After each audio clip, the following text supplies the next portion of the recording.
talkSPORT Sports Update, powered by the Nissan Van Range. Commercial vehicles built around your business. Search Nissan Vans or head to your local Nissan Van Centre.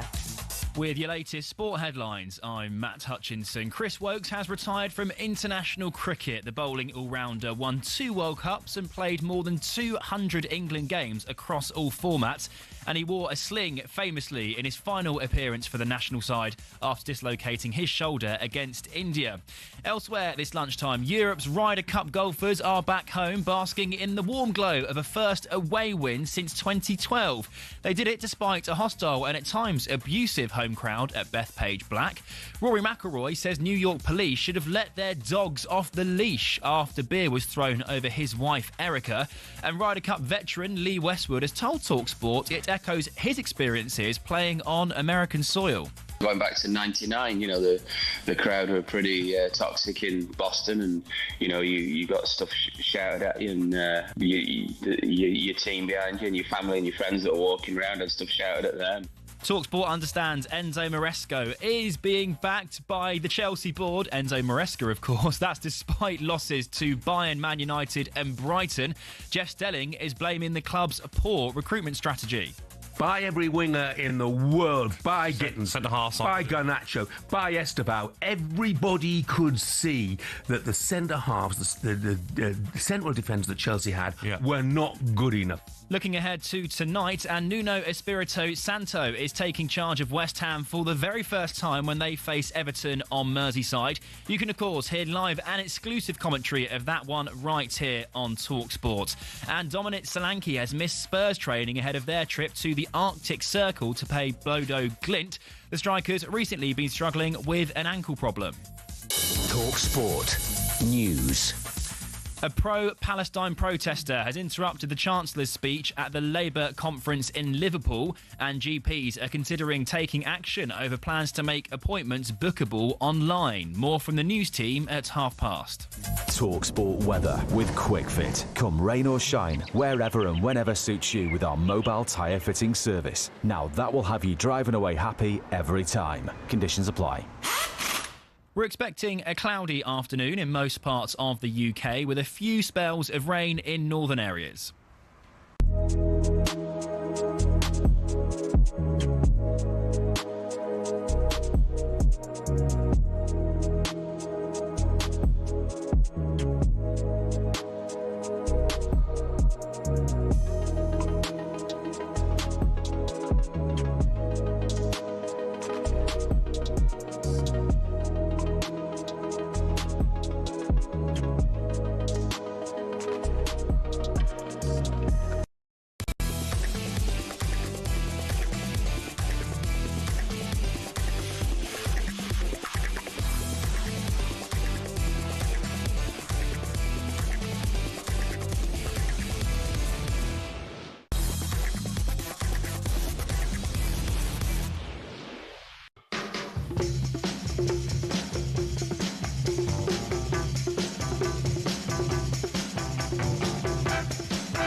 Must look funny if you're watching on telly today. It's like Andy's trying to pop up and scare everybody. If you were watching, he couldn't plug his earphones in. For those not watching, this is Paul Hawksbee and Andy Jacobs with you through until 4 here on talkSPORT. I'm surprised you didn't go boo. Where this afternoon, Andy, what's coming up? I don't know, because I haven't got an... Oh, yes, I have. Yes, you have, yeah. You really are untogether, aren't you? Well, that's normal. Yeah. Coming up over the next 3 hours... Troy Deeney joins us with his big talking points of the weekend. Recently retired ref Graham Scott gives his verdict on the officials' controversial calls. And Harry Potter's George Weasley, Ollie Phelps, is back to join us live from New York with an eyewitness Ryder Cup debrief. We're also after childish punishments for childish players. We'll discover why there's more hair pulling in men's football than in women's. And heavyweight boxer Lawrence Okoli on those hoped-for Itoma Dubois matchups down the road. There's all this, plus Andy Brassel guides us around Europe. We'll preview Nuno's first game in charge of West Ham at Everton tonight. And we're given the great honour, actually, of conducting the FA Cup fourth round qualifying draw at 2 o'clock live. Yeah, last round before we get into the first round proper. So lots at stake for the national clubs league involved, teams, isn't it? Lower league teams. That's right. We'll be having a chat. So the National League sides come in this round. Jimmy Dean, the sporting manager, they had a decent scalp. I never thought it started till January. Yeah, well, you're an elitist football fan, Andy. I am, yeah. Thankfully, Ben Fletcher Not will at be. the moment. The non-league cred will be added by our own Ben Fletcher, who's a Woking fan, and his team are in the draw. So we'll be hoping to get them away to Bayern Munich. I don't think that's possible, is it? Just to wind Fletch up when he joins us later on. So it is 6 minutes past 1. Good afternoon, everyone. Good afternoon, Andy. Yes, good afternoon, Paul. And good old Ange Postecoglou. He says he always wins something in his second season. I think, yeah, it'll be the championship. Oh, come on. It's early doors. It is early doors, Andy. Blimey.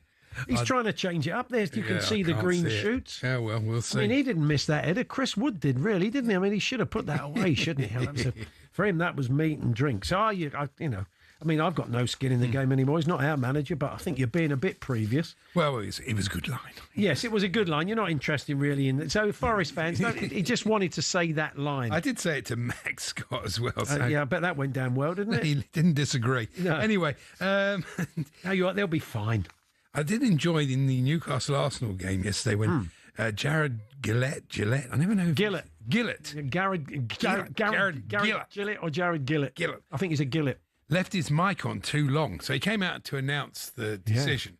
And then he forgot to talk. Somebody forgot to turn his mic on, so you heard him talking to the players at the restart. Then he heard him say, "Come on, play on." I quite like that, having an extra commentator. It's good. That's quite good. I'd leave it on the whole game. I'd much rather listen to that and hear what's going on. Graham Scott's going to join us later on. He was telling us last week, the former Premier League ref, that he was all for everything being heard around VAR decisions. Like they do in other sports, like in cricket and rugby league, where you can hear all the conversations going on. It'd be much better, he's awful. But anyway, he's going to look at some of the big calls this weekend. One of those included in the Forest-Sunderland game. The table is looking very interesting at the moment. Sunderland made a cracking start, amongst others. And so we'll be chatting to Troy Deeney later on. He came up with Watford. And because the teams that have come up aren't doing too badly at all, are they? For the first time in some time. They're pragmatic. They've got much more than that about them, which is what we said last year you have to have. I think they've looked at it, these coaches, and thought it's mad to come up and try and start to play like Manchester City when you haven't got the players to do so.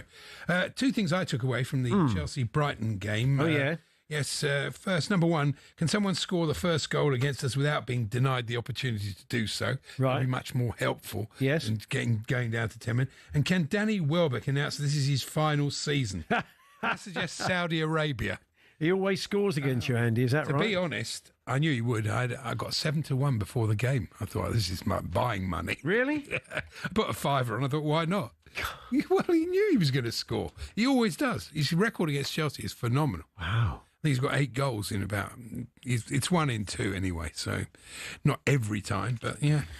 We thought we might get... I was thinking there was a moment, and ultimately it didn't matter because needless to say they had the last laugh. But there was that moment after Gabriel had gone to the ground after that incredibly heavy push from Voltemade. Pathetic. I mean, I'm not... My lot aren't exempt from this. We've seen in the last couple of games that... what's his name? My mind's gone completely blank. Brazilian striker plays number 9 for Richarlison. It's just my mind went blank. Richarlison went down against... A bit like Richarlison. Yeah, exactly, yeah. Went down against Brighton last week, arguably cost us a goal. At the weekend, goes down under nothing, no sort of challenge at all. Tedious. We're on an attack. Porro has to hold it up, thinking, shall I put it out? Shall I go backwards? There's nothing wrong with him. He's not going to get the free kick because he's barely been touched. And we had this with Gabriel. I mean, if he stays on his feet, maybe he's got a chance of actually defending that corner as opposed to feeling the lightness of touches and thinking, well, I'll get the call when they look at it on VAR because they can see some contact. But the worst of it was that he then runs up the pitch like an 8-year-old. It's like an 8-year-old's match, isn't it? So a decision's gone against you, your old bottom lip's going, and that big bloke who scored against you, run up to him, you go, there. And you give him a little push, don't you, just to let him know, there. So I thought, if you're going to act like a kid, and I'll include Richard. I thought it was a bit more than a push. He was lucky there, And I thought that... Did you think that should have been... Well, it wasn't a red, but it wasn't... It could have been a yellow. Yeah, I mean, I don't know. I don't know. He did sort of lash out at him. Well, I thought Saliba's challenge on Livramento was poor. It was spiteful. He didn't need to make that challenge. He was never getting the ball. He wasn't to know he was going to do his knee, but it was still an unpleasant challenge, I thought. The one I'm homing in on, though, is the childish push by Gabriel. So I thought, and Richarlison, maybe we should add him onto this. If we're going to do childish things, we should have childish punishments. So there should be, for example, Gabriel for doing that, don't give him a yellow, don't give him a red, make him go straight to bed without any tea. And so there might be an Arsenal team bonding even. And like you do it in the future, the FA look at it and they say on the 2nd of October, he goes to bed without any tea. So let's just don't laugh. So he says, you come into the team bonding. I can't. It's my evening to go to bed early without any tea. What are you going to do? I don't know. They've taken my phone off. Can't have my phone. I've been grounded for a couple of days. So I thought we might have sit in that corner there in the dressing room. If you're going to act like a kid, you're going to get kids' punishments to make it even worse. Never. So let's have a few of them. talkSPORT.com. What would be a good punishment? Suitable for who? In what circumstances? talkSPORT.com. It's 8 to 89. Tweet at TSH&J 0371722 3344. On a more serious note, we are going to look at some of the big talking points of the weekend with Troy Deeney. Danny's not with us today. He's got a big gig for his Tottenham View from the Lane podcast, and he's doing lots of prep. And he'll be back with us next week for his game-by-game review. But Troy's going to join us for an extended chat. And we'll pick out some of the more interesting moments of the Premier League weekend and get his take on it. Anything else? Yes. We were talking last week about my notebook that I make notes as I'm going along. Yeah. And sometimes I get it so wrong, and I don't know. This is good to show how you can get it so wrong. Yeah. I've written here, Arsenal not as effective at set plays. Have other teams worked them out? Then I put, no, they haven't. So you kind of posit the argument and then because they had a lot of set plays, and I was thinking, blimey, this is not like Arsenal. They're not getting anywhere near scoring here. So I wrote that down as if, and then... I said, it's funny, I saw Luke Edwards wrote a piece, the Newcastle reporter for the Telegraph, and I thought exactly the same thing after the game. Who'd be a keeper? You have a brilliant match, you pull off loads of great saves, and then you basically give the ball away in the dying seconds, it leads to a corner, and Arsenal score. So he did everything right apart from that on the day, didn't he, really? Yeah. So anyway, we're going to have a chat with Troy next. TalkSport.com, text 81089, tweet TSH&J. Ollie Phelps, we caught up with last week. He's the actor who played George Weasley in the Harry Potter franchise. He was over in New York. He got to play in that All-Star tournament before the Ryder Cup got underway. And, of course, he stuck around for the whole weekend. Yeah, and witnessed it all unfold. Fantastic yesterday. I mean, it was good that America came back. Otherwise, it would.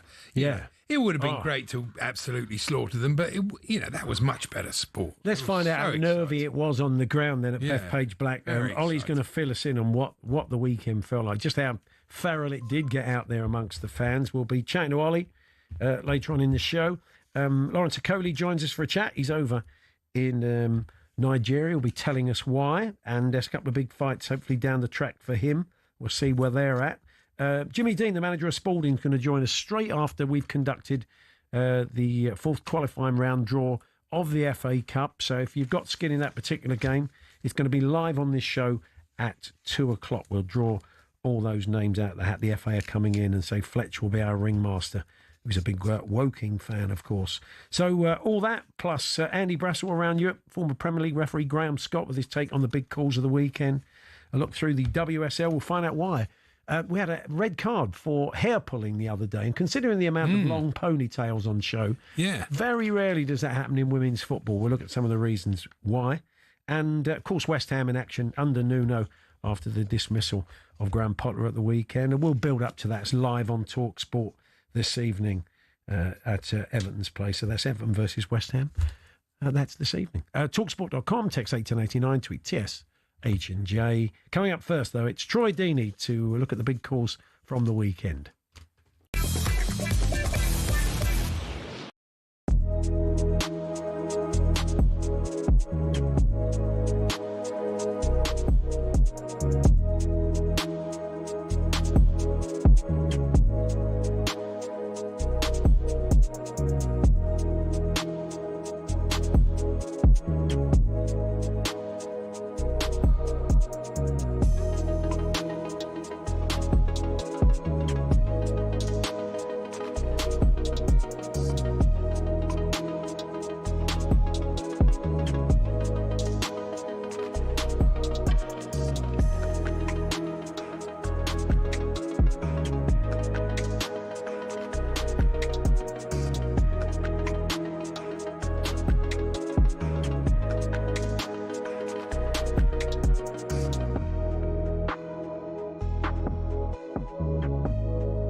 Jensen's going to go for goal and win the game with an absolute stunner. Manchester United have beaten again. Manchester City 5, Burnley 1, and it is Erling Haaland. It's Leeds 2, Bournemouth 2. It comes from a set piece. So Chelsea down to 10 men. The points are sealed. It's Chelsea 1, Brighton 3. Danny Welbeck. Eddie Nketiah has just blasted in from the corner of the 6-yard box.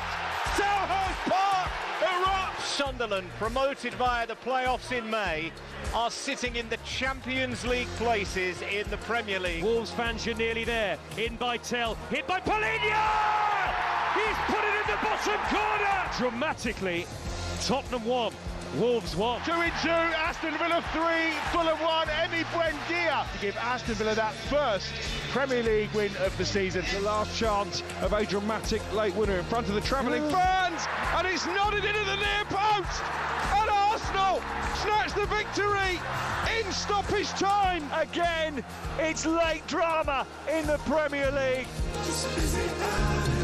Yeah, lots and lots of late goals this weekend. We'll be chatting about that with Troy Deeney. Also looking at some of those big results. Liverpool losing at Palace, Arsenal winning at Newcastle. But Troy, good afternoon. Good to see you. Hello, gents. How you doing? We thought we'd kick off talking about the performances of the sides that have come up. Match of the Day put a stat up the other night. Best ever starts by promoted trios after 6 games.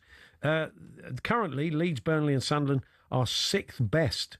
3rd best was the year you came up, 15-16, with Watford, Bournemouth and Norwich. So I suppose the question is, like, when you do come up like that, what is the secret for... I mean, I suppose making a good start helps, but then consolidating, because you finished 13th that year and you scored a lot of goals that year. Yeah, we had a good start. I think it's about having an identity very, very quickly. I was concerned for Leeds at the start, if I'm being 100% honest, but I think they've had a clear recruitment strategy, big, strong, powerful players, and they're going to be physical, which I think you need to. And then, obviously, the games for Sunderland have worked out perfectly. You know, West Ham being in the situation that they're in. Once you get that first win, you do feel, as a team, like, oh, we belong here. So the fixture list can play a part. Oh, yeah.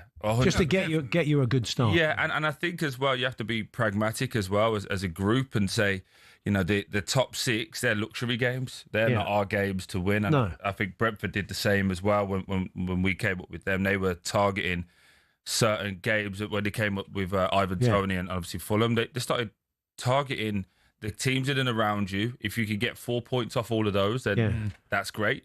If you nick 6, then you're off to the races. But the big thing is 10 wins. 10 wins is all you need. And in that column, and that's why my frustration with Southampton last year and the teams before that, where it's basically principles first as opposed to stay up and then add better players so you can do the football you want to do. Be a bit more pragmatic. And no, we had fun with it. And they were a bit lucky, Sunderland, to be honest. Forest should have got a point out of that game at least. Yeah, and you're going to ride your luck, though, aren't you? You are going to ride your luck. And the free kick was a nonsense decision, but there you go. You sound very negative today. Is this with Chelsea? What's happening? He is quite negative. Is he quite negative? Today. As you sound very optimistic. Well, not really. I've got to thank Joe Shannon in his commentary for saying you're nearly there, Wolves fans. And we immediately scored. Honestly, off the Christmas card list for all your Wolves supporting mates there, Joe. I knew Spurs were going to score. Did you? Yeah. Well, you knew more than I did then. I wasn't watching the game, but I was just following it. I was watching Strictly and I had it on the Score app. You know that one where it goes, big chance, then you knew. But I watched the last 3 minutes. I thought, that's coming. You ever been offered Strictly? No. Would you do it? Absolutely not. I'm not. These feet aren't made for dancing. Jimmy Floyd's on it at the moment. He didn't do too bad. He's got all his daughters are dancers, so maybe he's going to get some lessons at home. What about Karen Carney? She was brilliant. Karen Carney was sensational. She was really good. Yeah. She could win it. I think we have different evenings. I haven't. Well, I mean, I'm going to have to now. To be with you guys for next Monday, I'm going to watch it. Yeah, that's the deal I'm going to make with you guys. I'd like to put. I didn't actually watch it. It was on in the background while I was watching the golf on my laptop. So honestly, next week when we play in Liverpool, I'm definitely only watching Strictly. Can you imagine having to face Liverpool when you've got this is your choice at centre half against Isak and Ekitike? You've got Badashil, tremendous. Yeah, Achimpong's 19. He's only played about 2 games. Yeah, and Hatto's played 2 games. Bowling Hatto. It's great. We're going to come on to. I can see a win there. We're going to come on to Liverpool. it's so early in the season, but everybody is. I mean, I think even you were saying it. I think last night. This did feel like a big statement win. Can you have big statement wins this early in the season? You said Liverpool. You mean no? This is the Arsenal game. Yeah, sorry. Yeah, it did. I think there was a lot of pressure building. I think at 1-0, the narrative. We was obviously doing the show last night with Madge. We were saying narratively, is this Arteta can't get over those big games, that the scars of trying to be too safe. But I actually thought Arsenal played well yesterday. They did, yeah. I thought Eze in that 10 role opened up so much for Saka and Gyökeres. I thought Gyökeres had his best game as well, even though he didn't score. But yeah, it's just that momentum shift of we can score at any moment.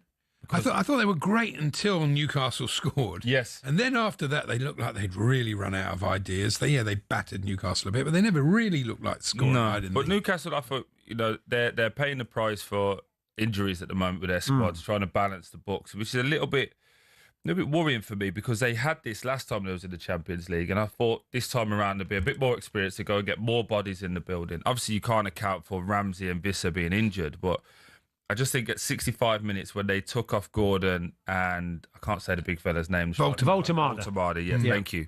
When they took him off, it felt that they did that looking ahead to Wednesday's game, as opposed to getting the job done.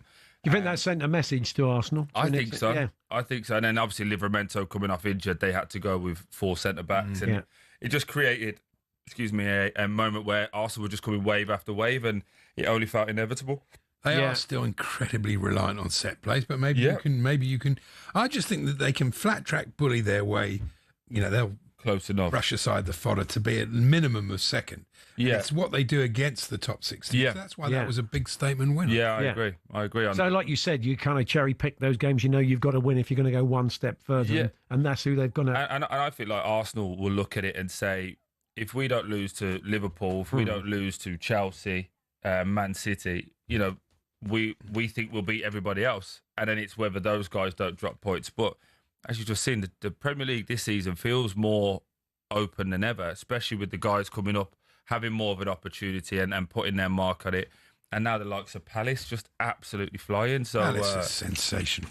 What a job, Glasgow. But the only good thing is Man United are still terrible, so we've got loads to talk about. Why are we seeing... they are terrible. Well, they really are. Breaking news, Manchester United are terrible, in case you haven't been watching the football. That's why it was so frustrating the week before. People were going, oh, this is a turning point for United. I'm going, no, it isn't. No. Because when it was 10v10, Chelsea won. Yes. On the second half. So I knew that they were going to still be rubbish, which is what they are. Well, we're going to talk about that. With Wayne Rooney's comments on his podcast saying he's lost the faith. How damaging is that? We'll also talk about Liverpool. That was, you kind of sensed in the last few weeks, a game and a result like that could definitely happen. And late goals, a record in the Premier League this weekend. They pipe in "You'll Never Walk Alone" in Stockley Park. Yeah. I'm serious. They get so many decisions. It's embarrassing. Okay. Really. Thank you, caller. Well, no. It's Andy from Chiswick. Not you happy about was that not a handball? We're going to come on to this later. Come on. You're supposed to be helping me out there. I'm trying to go to a break. We're going to get more from Troy. Just kept ranting on. More from Troy Deeney after the news headlines.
Team Europe are back home after their triumphant campaign at the Ryder Cup.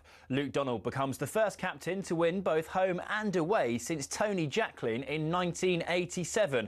Well, it all came down to the putters of Shane Lowry to retain and Tyrrell Hatton for the win.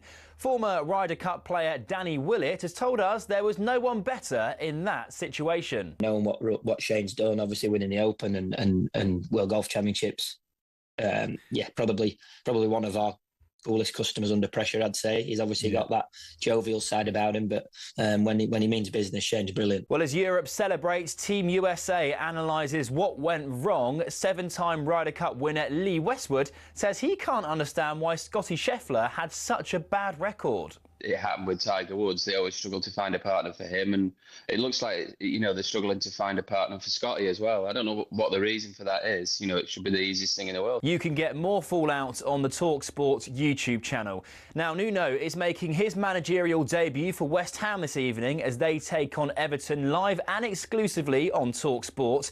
But Simon Jordan is yet to be convinced he'll be a success. I think he's a decent football manager that does a decent job. The only place that he's probably failed at when he wasn't given any really headroom with Spurs because it was a bad fit, full stop. But I think it will be a popcorn moment. I think you'll get to watch this one play out. This is not going to be a marriage made in harmony.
Cameo there from the producer, if you are watching on Connect TV. Oh, yeah, was it good? Yeah, it was quite brief.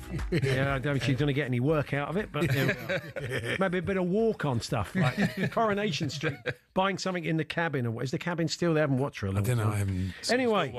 I haven't seen it since Val Barlow went. Okay, good. Troy Deeney. The old electric fire. Yeah, it was, yeah. Anyway, Troy Deeney's with us in the studio. I ain't got a clue what we're talking about. Yeah, it's all right. We should thank The Athletic for telling us that history was made in the Premier League at the weekend. 8 goals were scored in the 90th minute or later on the same day. That was all just Saturday. Never mind the Sunday late goals. It was just the Saturday late goals. Maybe we should look at some of the reasons why.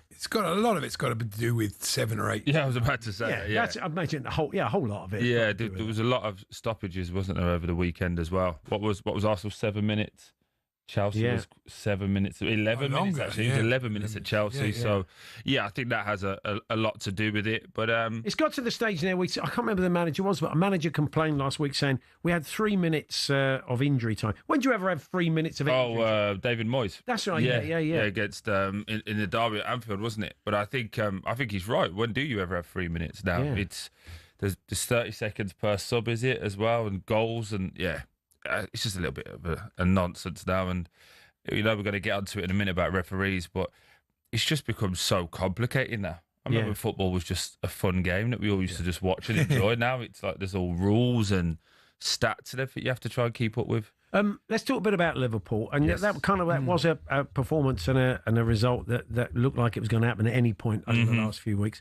I wonder if, as a Liverpool fan, you're more worried about the result or the performance? Certainly the first half performance when they were completely outplayed. Been 3 or 4 up. Palace are very good as well. I think we have to say that Palace are in a good vein of form. They've been on a great run since the back end of last year with the FA Cup. It's just continued. I think Liverpool will be a little bit concerned, but I also think if you're Arne Slot, you'll be majorly impressed that you're actually in this position. people don't like to talk about it, but they got Isak, who is not up to speed. Wirtz, who's changed league. They've had 8 or 9 players in and out. They didn't get Gahey, which they wanted to, so they're short in different areas. So for all the money that they have spent, they are still short as a squad. And I think that he would want to be in and around it up until after this international break, so he can get everybody up to speed, up to tempo, and then he has to make some bold decisions. I think I would look at dropping Salah to the bench for a game or two. I know it sounds mental, but he's not really been playing well. No. When you look at him this season, I think similarly with Man United with Fernandes, I think they're so shoehorned in because these guys have been so great for so long that they don't want to take them out just in case. But I think for like Man United, and just on a slightly other subject, I think Man United taking Fernandes out and especially taking him off penalties now. Yeah. Because if it was anybody else who'd missed 2 of the last 3, they'd be off penalties. But they just keep sticking with it. Brian Mbeumo's a brilliant penalty. Yeah, absolutely. Yeah, I was a little bit disappointed in Brian, to be honest. I would have expected him to say, I want this. Yeah.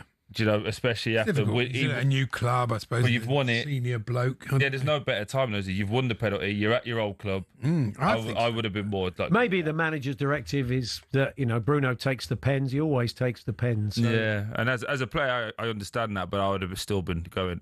I want this one. Yeah, it's a free goal. But there were it was good that Palace and Nketiah got the winner because Palace would have been done out of it. I don't get what VAR are looking at. I cannot see how that goal stands. What, the handball, Salah handball in the build-up to the goal? It's definitely handball. His hand's miles out. That was a defender. Yep. That's a penalty all day long. So how isn't it a free kick? And again, you talk about VAR's not got this bias, but if that was the other way around, I guarantee you that that'd have been chalked off. You think? Guarantee you. If that was against Liverpool, it's the feeling. Other fans do have this feeling that VAR does favour Liverpool. That's it. It's not just Liverpool. I think it's just the bigger teams. Yeah, it's just the bigger. I don't teams doubt the bigger teams often get the rub of the green, although the referees would say not. The interesting thing is Chiesa as well. When Chiesa came in last season, he cost them no money. What, about £7 million for a bloke of that quality? It's nothing. Yeah. But his injury record was bad. And people worried that it was a cruise ship, wasn't it? So there's a feeling he'd never be quite the same player. He's a good player. Towards the tail end of last season, and certainly this season, you're seeing that was the gamble worth making because he's looking like a really good squad player. Yeah, and it's that Italian mentality as well. They do things right all the time as a whole, generalising. They train well, they eat well, and they're always ready. And if they're on the bench, they come in and try and make an impact. And I just think he's got to be one that Arne Slot looks at every time and goes, I can trust you. Yeah. And that's a great feeling as a manager. You spoke about Chelsea. When Chelsea look at their bench, there's a lot of kids and you're like, I don't know what type of performance I'm going to get. So for him, I think he's been great.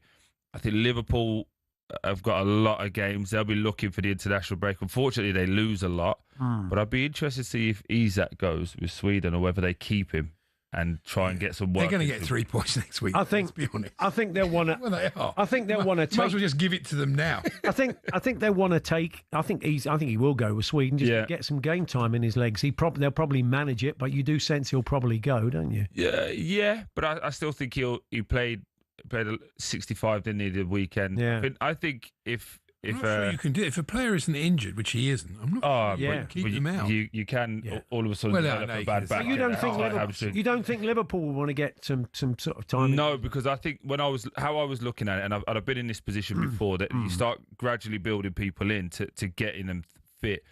But I think with Ekitike coming off, it killed him. Yeah. I think he would have started the game and it would have had Isak. Yeah, that's why he was so annoying with that stupid And I think Isak would have started the Champions League game for 60. All right, he'll be back next week. And then the week after against Chelsea, he would have gone, right, let's try and give you 60 again. We'll have both of you boys in. But because he's had to do that now, I don't think he wants to take him off in games because he scores goals. But do I want to lose him for 30 minutes or for 3 or 4 weeks? So that's where it is. I think Liverpool will be having a nice quiet chat in his ear. Like, if you're not going to go and play and it's not really 100%, your back might be a little bit sore. Let's talk about Arne Slot could play up front next week. Well, come on, Andy. Come on, be a bit more positive. Be a bit more positive today, isn't it? Let's talk a bit about Manchester United and that defeat. What were the red flags? What were the worrying things from your? I say Wayne Rooney has said today that he's lost the faith. He doesn't recognise this Manchester United team. He doesn't recognise what's going on. He said To be fair, they were a little unlucky. Collins, how did he stay on the pitch? I think it's what is wrong with these people? How is that not a goal-scoring opportunity? I'll be honest. I'm a little bit disappointed in Wayne as well, because in losing the identity, what he's talking about, he can break down the game better than most. Harry Maguire decided to try and play offside.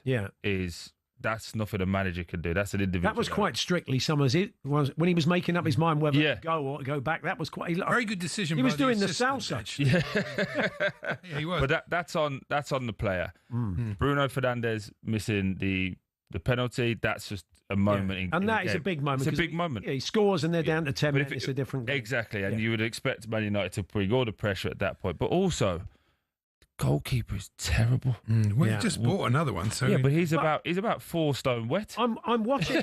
I'm looking at that third goal. And I immediately thought to myself, Emi Martinez would have saved that. He's brilliant at saving those long range ones. He tips over. It was a good shot. It was a good shot, but I think he saves it. Honestly. No, I agree. So why sign Lamons? Why sign a keeper that you don't feel you can trust yet? What we 4 or 5 games on from the window closing. The bloke's not played. No, I'm with you. I just think. I think it comes down to business, and we spoke about this off air. I think clubs now try to operate business-wise. Unfortunately, with football, it's an emotional, it's a feeling. You've got to go and get it done, and we see it with the likes of Forest, even Sunderland this year. They've gone and just ripped it off. PSR that's, I think, ruining it for older players. Because you don't think that they're using that as an excuse? No, I don't. I think this, the problem is buying an older player, you don't make any money on it. So you buy a young player and develop him. That's what and then you can sell them on. I thought, though, good start for Keith Andrew. Very good. Mate pointed out to me they played Villa, Chelsea, United. They've got City next week, Liverpool, and Newcastle. So to take the points they've taken. They've absolutely. had some really tough well. games. We got Graham Scott coming on, looking at some of the big refereeing talking points. One of the things he said to us last week when he came on, and he's been a VAR and said how difficult it is. One of his thinks his way forward for VAR would be a challenge system, whether that's a captain's challenge or a manager's challenge. But like we see in the NFL, so not everything. Do we have to play with a flag in our back pocket as well? Well, possibly, but it only you do it. It only goes to review. You don't review everything. You just get on with the game, and it's down to the referee. Party popper. Put on a policeman's helmet. That would be great, wouldn't it? I do think it is what. We're complicating the game. Put the power back into the referee's hands, and let's start to admit that they're humans. They're not going to get everything right. Yeah. So why have VAR at all then? I've never been a fan of it. No. It's been around for what, 6 years now, 7 years, and it's not got better. They told us it was going to get quicker, it was going to get more accurate, and every single game, every single week, we're having more complaints about it. Would you still have it for if the offside semi-automated gets better? Would you have it? Offside and goal line tech. I like the factuality of that. Like, you are offside or you're onside. I like that.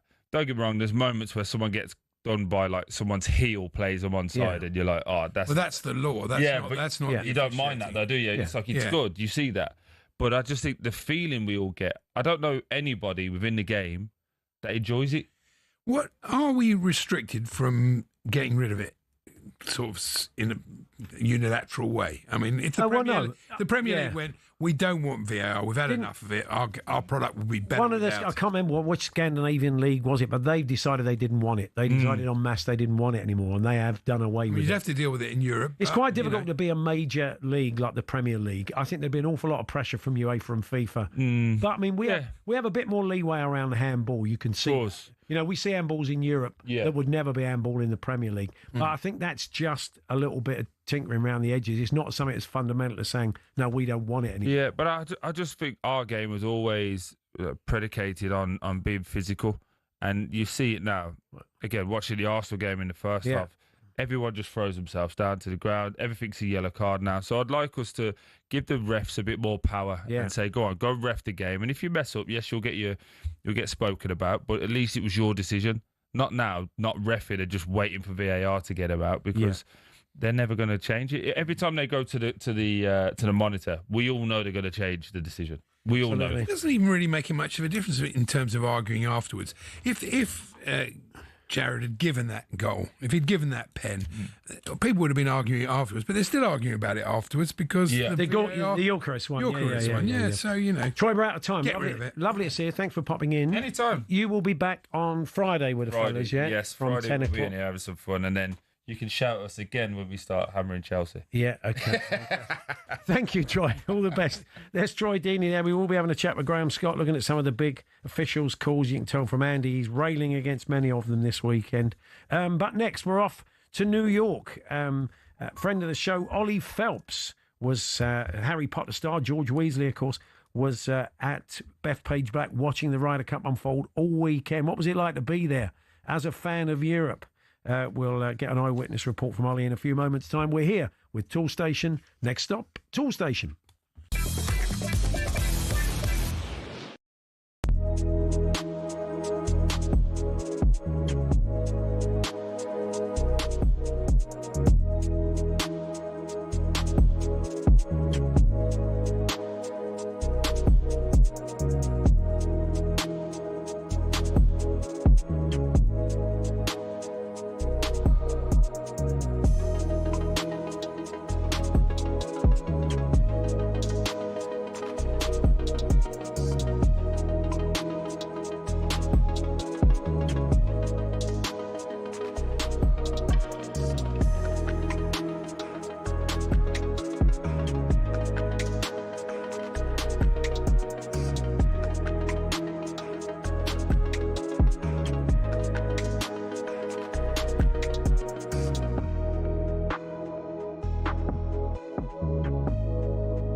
Shane Lowry has the whole hopes of Europe on his shoulders. Can he send the ball on its way? We have retained the cup. That is it. Shane is bouncing, jumping, leaping. Americans' comeback has been halted. It was so nerve-wracking, but Shane Lowry is the star man here, winning that final hole, having made a brilliant approach shot. All square, we have got to 14. The cup comes back to Europe. New York. Yeah, that was the moment they retained. That's Rupert actually singing. It's tremendous, isn't it? Yeah, they've changed the words to New York, New York. Now, somebody was actually there watching it all unfold, caught up with us on Friday, played in the All-Star game on Thursday. He is the actor Oliver Phelps of Harry Potter fame, George Weasley, of course, and he was out and about with some of the team last night, so he's brilliant, slightly bleary-eyed. Ollie Phelps joins us now. Hi, Ollie. Morning, chaps. How are we doing today? Oh, the voice sounds different today than it did. Have you haven't got any? Yeah. I'd say that's probably more from singing on the 18th after it got a bit more relaxing. That was probably the most nervous afternoon I've spent in absolute years. The nearest thing I could describe it to was back in 2005 at Edgbaston when the Aussies were trailing down and nearly got the run rate. That very was similar feeling. Yesterday, well, I do think, though, we should thank the Americans for making a game of it. I think if it had been a complete blowout, I think people would start to question the tournament, because it's been so long time since it was close. So it made it exciting, and that's really what we wanted with the result that we got. Yeah, we did, exactly. And it was it just goes to show as well that both teams were bringing their own game as well at the end of it. But you're right, it definitely meant that there is still a lot of life in this competition, which was just the most incredible thing to be able to witness firsthand. So you obviously know a few of the players. So how did you celebrate with them, Molly? I can't say I know them. I've met a few of the guys, but they were all staying in the same hotel as where we are. And the PGA of America put a big party on for everybody who was involved in the Ryder Cup last night, and they really went to town on it here. And a few of the players like Shane Lowry and Tyrrell Hatton and Rahm and who else? Bobby McIntyre as well. They were knocking about, but it was cool. Like, a load of us went into the lobby when the European team arrived and clapped them all in, which was really wonderful moment. What about all this stuff that on the course? Because when you're watching TV, you can't always hear what's being said. In fact, you can't hear what's being said to the players. You can see the players getting very angry and swearing back at the crowd. So they've obviously been provoked massively. You yourself, what did you experience in that way? Yeah, I saw. It depends what group you're with, to be honest with you. Like, I was on the one day I was following Tommy Fleetwood, and the fans were all like, "Tommy, we love you, but we don't want you to win today." And then you hold back and you see, like, as I say, like McIntyre or Rory, and they're just getting like horrible abuse. Like, it's got no place. And the worst thing is, these people who are saying it, they've probably got kids at home who are probably going off to school or college. Like, they're grown men. And it's absolutely shocking. And the funny thing is, though, if you turn around and tell them to shut up, they don't know what to do about it. Really? It was it's a weird thing. It's a weird thing. Whether that's just as part of the country, I don't know. When it comes to sport, because my experience when I played in the match on Wednesday was the complete opposite. Really friendly and really nice groups. But speaking to a lot of other American fans out there, they were just like embarrassed by it. One of our players said that would be a much better idea for them to get behind their own team rather than slagging our team off. And I thought, yeah, you're not wrong about that. No, exactly. I think that's it. But I mean, in terms of getting behind their own team, I'm still trying to work out how a country was to produce some of the best musicians of all time failed to be able to sing in unison. It's hard to work out. That's right. They were there was some footage emerged of them trying to get a chant going. Somebody trying to get a chant going, and it was all over the shop. It really was. So I mean, yeah, they were struggling to. Yeah, but they don't have that in their sport. They don't have singing like we have in football or even cricket. But it was very interesting. Shane Lowry afterwards was asked about playing in Ireland in 2 years' time, and he said it'll be a little bit nicer than playing here. Yeah, so you could see it had got to them. It was unpleasant. Not necessarily. No, it was. And it was completely uncalled for. But the good thing is, though, that there's only one way to shut people like that up. And it's to really rally yourself, and we saw some of the best golf I've ever seen. But one thing I would say, though, in terms of the American team, I was following in that group on Saturday. Yeah.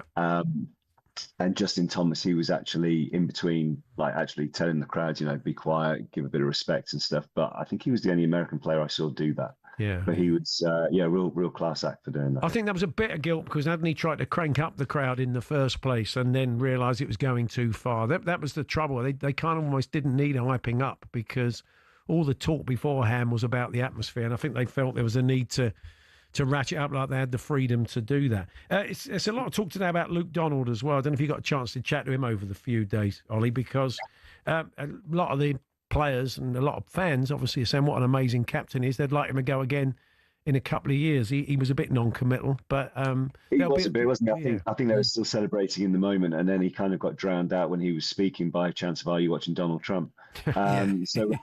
So we'll see if he goes again. But I mean, wouldn't it be great if he could do 3 in a row? To be fair to Trump, he did actually tweet back and said, "Yes, I am watching. Congratulations." Yeah. So fair. And did you? What were the Americans like afterwards? After it had all been settled, were they sportsmanlike then?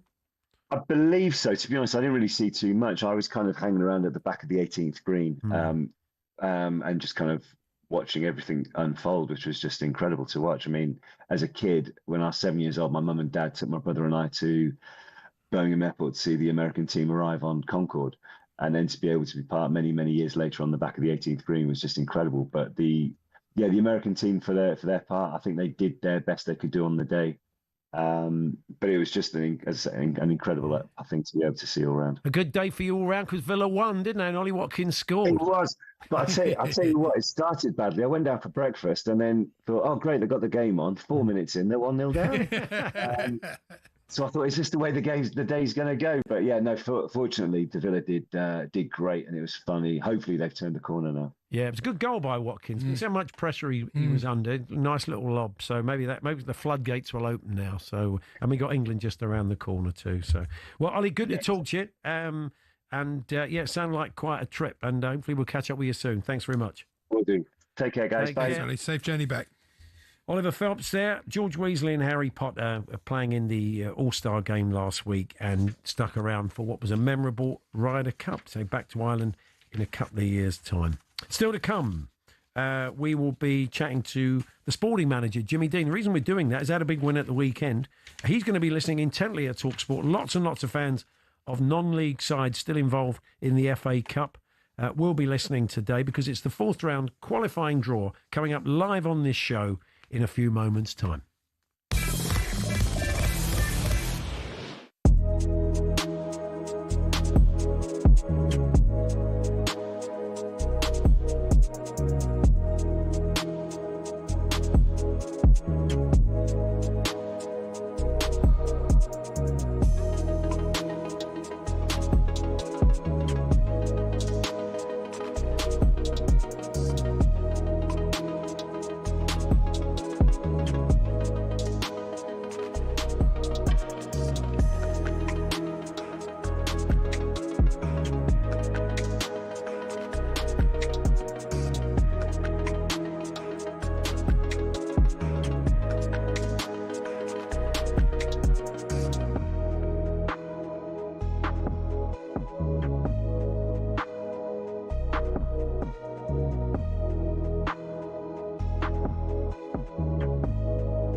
and on your smart speaker. talkSPORT. talkSPORT Sports Update, powered by the Nissan Van Range. Score a winning hat-trick of performance, payload and price. Search Nissan Vans or head to your local Nissan Van Centre. With your latest sport headlines, I'm Matt Hutchinson. It turns out Chris Woakes' appearance in a sling at the Oval was his last in an England shirt. He's retired from international duty after more than 200 England games across all formats. The bowling all-rounder, who of course dislocated his shoulder against India in the summer, said he feels incredibly fortunate to have lived his childhood dreams. Elsewhere, as the dust settles on Team Europe's Ryder Cup win, we're asking if Luke Donald could lead the side again in 2 years' time. He's already the first man to lead Europe to back-to-back wins since Tony Jacklin in 1987. Former Ryder Cup player Danny Willett says Donald relishes the role. No one's forcing him into doing it. He truly loves doing it. He loves playing golf, but he also loves the Ryder Cup. He's got a brilliant Ryder Cup record himself. And yeah, it's almost like it's been his calling. These last 4 years have been brilliant. Plenty more reaction on the talkSPORT Golf YouTube channel. Elsewhere, we understand Enzo Maresca has the full backing of the Chelsea hierarchy. That's despite recent defeats to Bayern Munich, Man United and Brighton. We're told they appreciate a season of potentially more than 60 games will have its ups and downs. Over at Forest, fans are being told not to panic about Ange Postecoglou being winless in his first 5 games. Nigel Clough says the Australian needs more than 4 weeks before we start judging. I think they played quite well against Sunderland and just didn't get a break or just didn't finish a chance that they'd finished last year. I think Chris Wood had a couple that last year he was putting in with his eyes closed, and now all of a sudden, he's missed 1 or 2, and that could be the difference in the game. Forest faced FC Midtjylland in the Europa League on Thursday night. That's live over on talkSPORT 2. talkSPORT News. The Chancellor is highlighting the differences between the Labour government and Reform and the Tories, and GP say the Health Secretary must stop plans to open online contact forms outside of hours. More from the news team at past. talkSPORT weather with QuickFit. With a huge range of premium brands available, we've got what you need to drive away happy every time. Visit your local centre or quickfit.com and book today. We're expecting the rest of this afternoon to be cloudy for most of the UK, with some rain in northern areas. An eternal flame in the pizza oven of afternoon light entertainment. Radio you can enjoy between mid-morning and drive without ruining your appetite for sport. Legends of the lunchtime laughter inferno. Hawksbee and Jacobs on talkSPORT.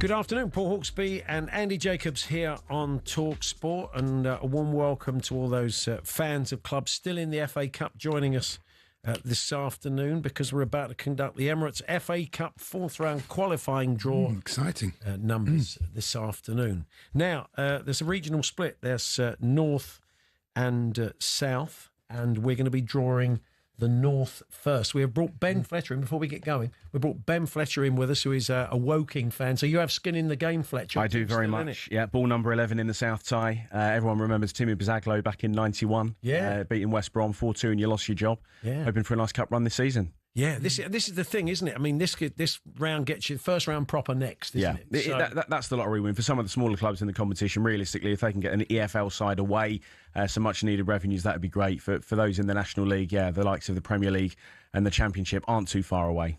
This is a special FA Cup bag. This is great. It's got Graham Kelly's DNA inside.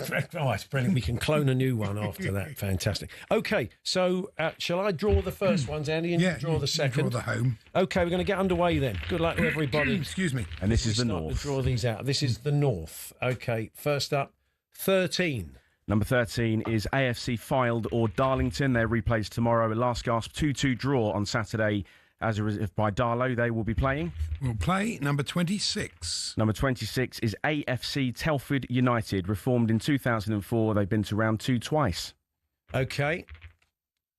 Next. 17. We've got next. 17. Number 17 is Macclesfield. The Silk Men, reformed in 2021. We'll play number 28. Number 28 is Stamford. Okay. Number 18. Number 18 is Gainsborough Trinity. They reached the second round last season. I like the sound effect. We'll play. That is number 6, isn't it? We'll make sure that is number 6 with the line at the bottom, and number 6 is Hartlepool United. Jeff Stelling's side, they've reached the 4th round 7 times in their history. Jeff's going to be happy with that or not. Number 3. Number 3 is Carlisle United, 4th in the National League under Mark Hughes. Back-to-back defeats, though. Wheels coming off. We'll play number 2. Number 2 is Boston United, 3 times in round 3, the most recently back in 2004. Okay. Number 8. Number 8 is Rochdale, famously beat Leeds back in 2014. We'll play number 11. Number 11 is York City. Get a load of this. Semi-finalists in 1955. They famously beat Manchester United and Everton in successive seasons back in the 90s. Okay.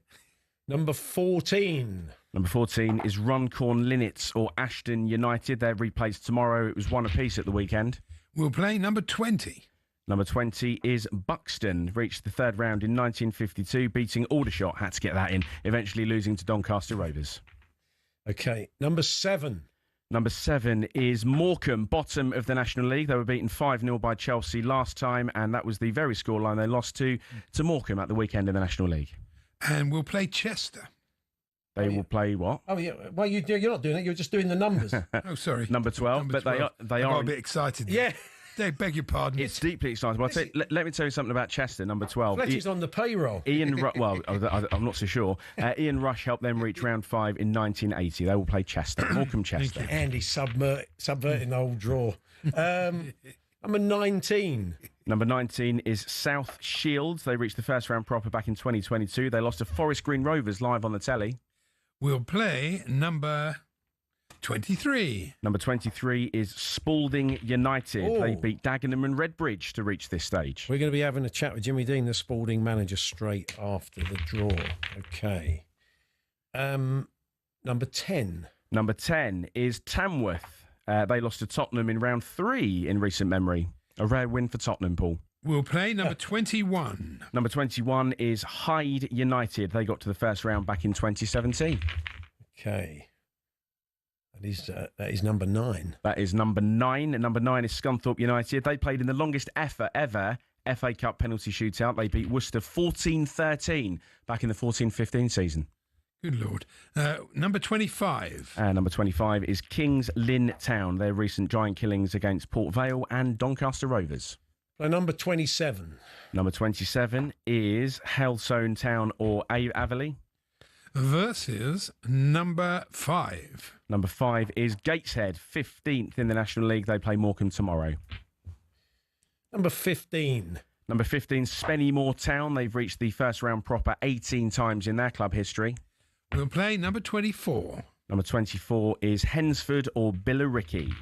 Okay. They replayed tomorrow after a goalless draw Saturday. Number 16. Number 16, Southport. 1931 quarter-finalists, if anyone remembers that, beaten by Everton. And he was there that day. Yeah. That's a bit worrying. There's a ball in there, don't worry. Well, there's 2. It's one over. Number 4. And number 4 is Halifax Town. Who gives you extra?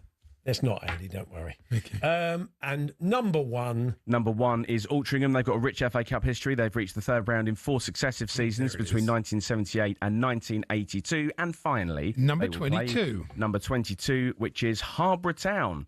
They made history last season, beaten by Reading, I should say, after extra time in the 2nd round. Okay, that concludes the northern draw. So, the weekend of the 11th of October, it will be AFC Fylde or Darlington versus Telford United. Macclesfield take on Stamford. Gainsborough Trinity take on Hartlepool United. Carlisle Boston. Rochdale versus York City. Runcorn Linnets or Ashton United take on Buxton. It's Morecambe versus Chester. South Shields versus Spalding United. Tamworth versus Hyde United. Scunthorpe United versus Kings Lynn Town. Halesowen Town or Averley versus Gateshead. Spennymoor Town will take on Hensford or Billericay. Southport versus Halifax. And Altrincham take on Harborough. That is the North draw. And I've not been hooked out by the FA yet, so I assume that it's all proper. That's all good at the moment. And then you're going to give us a fresh bag, is that right? Yeah. Fresh bag of Southern ones, okay. Yeah. Live radio production. Making sure everything's right. That's the more important thing. Yes. So this is the South tie then. There are a total of 36 teams in this draw, and I should say that Enfield are through to the fourth qualifying Yes, round. that's Their game right. against Quorn was awarded to them. Yeah. 5-1 up. They were leading against Quorn. Their goalkeeper got injured, but the We FA hope the have Quorn decided. keeper was okay. It was a nasty injury, and I think a lot of the Quorn players were. Yeah. Well, obviously, everybody was visibly upset. So Indeed. we hope he's all right. He has responded on social media saying he's awaiting scans, but he feels okay within himself. So that's good to hear. news. That's good to hear. Okay, right. Are we ready then? We're going to do the Southern section now. Yes. Right. I'm on your cards. I'll pull out the first one, which is number 20. Number 20 is Worthing. We'll play number 6. Number 6 is Forest Green Rovers, top of the National League, managed by Robbie Savage. Okay. Number 19. Number 19 is Malden and Tiptree. We'll play number 33. Number 33, I have to turn the page. Number 33 is Flackwell Heath or Bracknell Town. Okay. Number 11. Number 11, York City. No, it's not. It's Woking. I was looking at the wrong bit. Number 11 is Woking. So we have a home tie. That's good. That will learn me. Okay. We'll play Barcelona. No, it's number 3. Number 3 is Brackley Town, who've reached the second round 4 times in their history. Woking versus Brackley. You pleased with that? A home tie is always good. Brackley, obviously, in our league, so would have liked a little bit of an easier tie, but hey, you know. Okay. You look like a broken man, Fletcher. Number 10. Number 10 is Wealdstone, famous for the Raider. If you want some, they'll give it you. Yeah. This is number 23. Number 23 is Whitstable Town. So Whitstable facing up the might of the Wealdstone Raider. Next, number 25. Number 25 is Slough Town. We'll play number 36. Number 36 on the other page is Enfield. Oh. Slough Town, Enfield. Way trip, sorry, guys. 27. Number 27 is on page 2, and that is Eastbourne Borough, so someone's got a nice trip to the seaside. We'll play number 2. Number 2 is Boreham Wood, who reached the 5th round in 2002. Number 26. Number 26 is Hampton and Richmond Borough. Bless you. Versus number 5. Number 5 is Eastleigh, who reached the 3rd round in 2016 and last season, 2024. I think it's all the dust coming off this bag. I've been using it since about 1880, I think. Number 7. Number 7 is Southend United. Oh, Terry Alderton's team, of course, Absolutely. our old mate. We'll play number 28. Number 28 is Folkestone Invicta. Oh, okay. Obviously in Premier side. Number 22. Number 22 is Ebbsfleet United. Versus number 13. Number 13 is Solihull Moors, formed in 2007 after a merger. They've reached the 2nd round multiple times in their history. Okay. Number 4. Number 4 is Braintree Town. They reached round 2 back in 2016. We'll play number 30. Number 30, 3-0, the age I wish I was, is Farnborough. Number 24. Number 24, Cray Valley or Tunbridge Angels. We'll play number 35. Number 35 is Chatham Town. 31. Number 31 is Western Supermare. We'll play number 16. Number 16, Needham Markets. Number 17. Number 17, Hemel Hempstead Town or Hereford. We'll play number 12. Number 12 is Yeovil Town. Oh. Numerous upsets over the years. 20 EFL scalps in their history. Hereford Yeovil is a great cup game, isn't it? Yeah. To have a history in the tournament. Ronnie Radford and everything else. Indeed. 14. Number 14 is Banbury United. We'll play number 18. Number 18, St Albans City. Home to talkSPORT's Adrian Durham, of course. Indeed. Lovely part of the world. Number 15. Number 15 is Chelmsford City. And they'll play number 34. Number 34, my school bus number, Chippenham Town. Okay. Number 32. Number 32 is AFC Totton. We'll play number 9. Number 9 is Truro City. They were beaten 3-1 by Charlton in the first round proper back in 2017. Number 29. Number 29 is Salisbury or Dorking Wanderers. Draw at the weekend. They play at Meadowbank tomorrow night. They'll play number 1. Number 1, top of the tree, Aldershot Town. That's a lovely little game, that. Dorking Aldershot. Please, that's giving you a spring in your step, isn't it? Nice away tie for Aldershot. Yeah. Number 21. Number 21 is Farnham Town. Lovely place to go for a pub crawl. We'll play number 8. Number 8 is Sutton United, who famously beat Coventry City in 1989 in the 4th round. And that concludes the draw. That concludes the draw Ties indeed. to be played. Ties to be played over the weekend of the 11th of October 2025. I'm not going to give you the roundup just at the moment because still being compiled. It is still being compiled as we speak.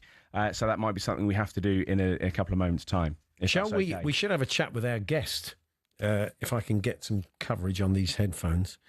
Because Spalding, just remind us. Can you remind us who Spalding drew? Do you have that document? Spalding was. Let me just go through my documents here. Spalding was. I don't seem to have that on me. No. Maybe I should just ask the manager. Maybe just ask him. He'd have been watching the He's draw. on the line now. Yeah. Sorry, Jimmy. We've had a few technical issues. We did the draw. We don't even know what happened. Jimmy Dean is the Spalding manager. They had a decent scalp the other day against Dagenham and Redbridge. And we're going to be having a chat with, I think we're going to chat with him in a moment. So we'll have a chat with Jimmy in a moment, and we will go through the southern half of the draw for you very, very shortly. But there we are. That was the 4th round qualifying draw for the FA Cup.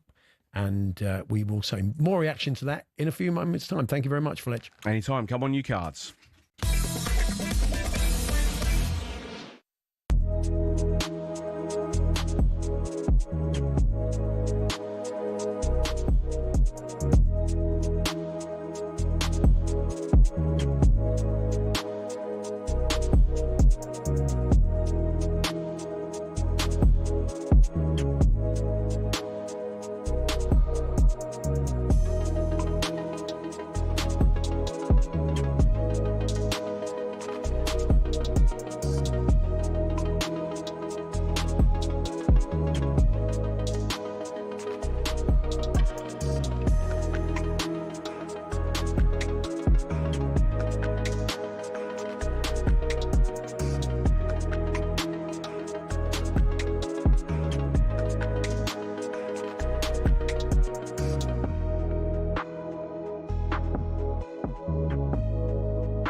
talkSPORT traffic.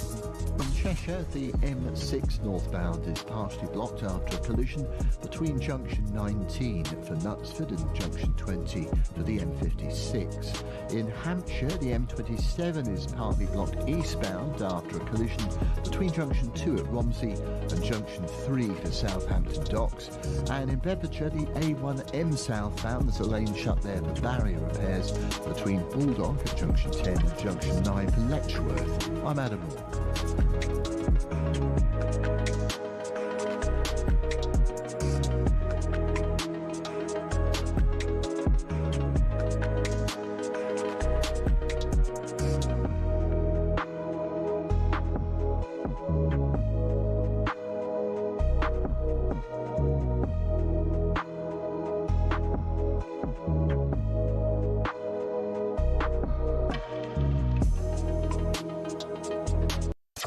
Dress to impress for a live football Friday night double bill belter.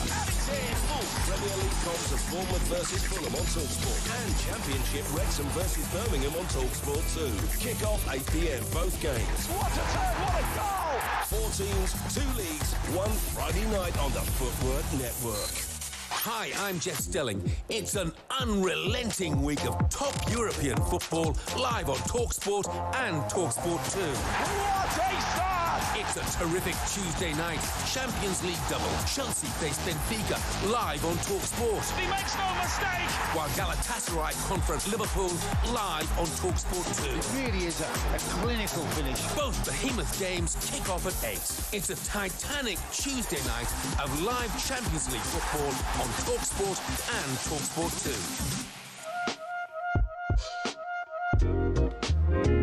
2.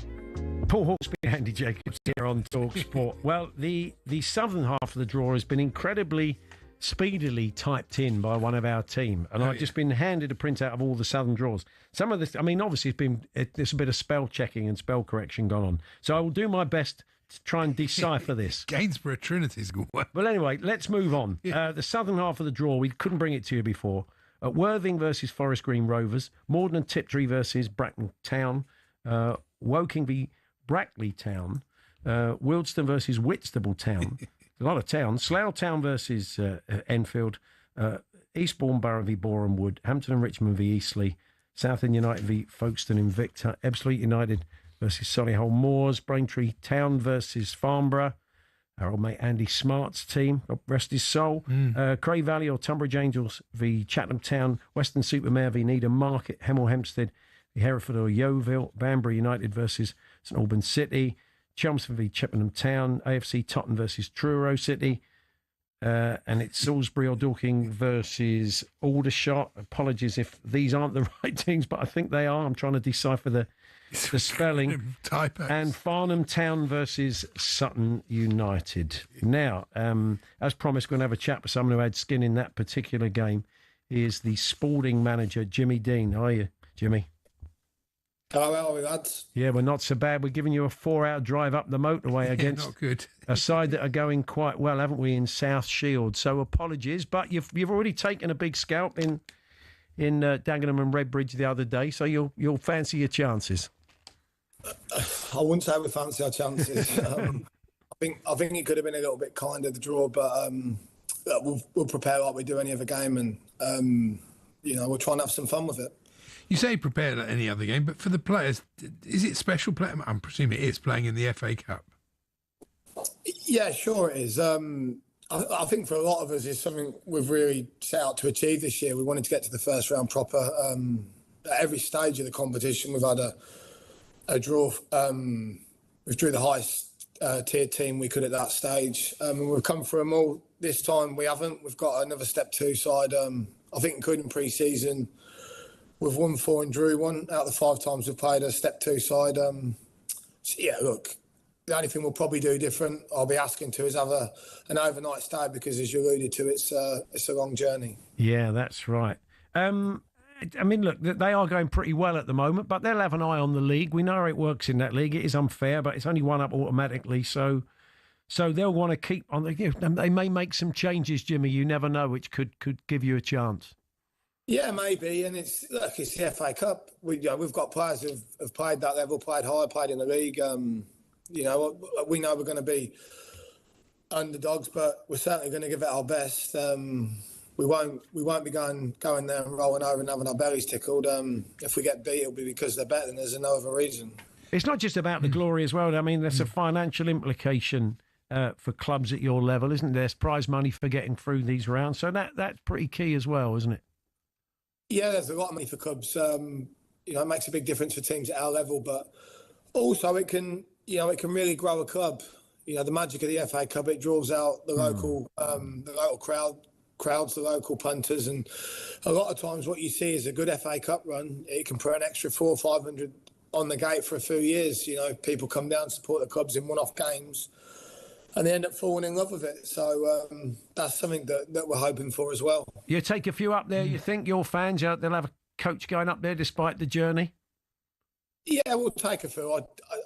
I can't say how many it'll be. I mean, we've had two 2 home gates this season, which have both been FA Cup, because we've been having a new pitch fitted. One was 800 and one was 925. If we could get a couple of hundred, I think that'd be fantastic for us. And what sort of season are you having so far? Well, we've played 9 league games. Everyone's been away. We've won 5, drew 2 and lost 2. And we've obviously had an away FA Cup game against Ilkeston. We won that. And 2 Step 2 teams at home, and we've won those. So all in all, it's it's been a good season, I think. We're obviously chasing promotion in our own league. That's something we want to do, get up to that level and play these games more regularly. But we've got a real tough league to get out of. Our bread and butter's not as easy as it has been in previous years. And always I hope we stay in the game, we give them a game and see what happens. And finally, you'll do your homework, Jimmy. You'll get on some videos and see what they're all about? Yeah, 100%. The first thing we'll look at, if I'm really honest with you, is we've got a game on Saturday in the trophy. We'll focus on that. And then we'll have a free week, and we'll try and get 2 or 3 visuals on them from the platforms we have, which upload the games, and try and prepare. And like I say, that's what I mean when it'll be another normal game. Try and make a game plan. And like I say, let's be real, let's try and achieve the unthinkable. Yeah. You've got to dream. It's the FA Cup. We just said, Hereford Yeovil. They were at that stage all those years ago, and they had some big scalps along the way, 2 big non-league clubs. And I mentioned Dagenham and Redbridge in the last round, but no Andy Carroll. He was there, apparently, but he didn't play. Is that right? Yeah, he was there. I'm a big Liverpool fan. All right. I went and shook his hand. Bit embarrassing, but it's how it is. And I don't mind admitting I'm glad he weren't playing. Yeah, of course. The way that was very direct, and when you got someone as dominant area as him, it caused you a lot of problems. But to be honest, they stayed direct. We kept it that way, and our centre half swallowed up the first contacts without him on the pitch, and it gave us a great platform to win the game. A little bit of news coming in that Alexander Isak, in an effort to apologise for the people of the North East, will play 1 game in the FA Cup for South Shields against Sporting United. So there we are. That'd be my luck as well. Nice one, Jimmy. All the best. We'll keep an eye out for you, and hope you get a good result up there. Thanks for joining us. Cheers. Thank you. Thanks for thinking of us. We really appreciate it. There we go. Sporting manager Jimmy Dean there. They go up to South Shields. Good luck to all the teams in the next round of the FA Cup. And as we said, when you draw out names like Hereford and Yeovil and sides have had great cup runs, York City and stuff, it's a magic competition. And as Fletch said, Woking and Timberzagra all those years ago, undoubtedly there's some teams here we're going to see in the first and second rounds in the third round as well. So it'd be very interesting to see how they fare. But we wish Jimmy and Spalding well. Still to come this afternoon, we will be chatting to Andy Brassel, European football expert guiding us around Europe. Lawrence Okoli joins us live from Nigeria. He'll tell us why. And later on, we'll start looking ahead to our commentary game tonight. Nuno's first game in charge of West Ham at Everton, live on talkSPORT.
Team Europe are back home after their Yes, we'll be looking at some of the big stories from around Europe with Andy Brassel after Cara Bentley with a news head.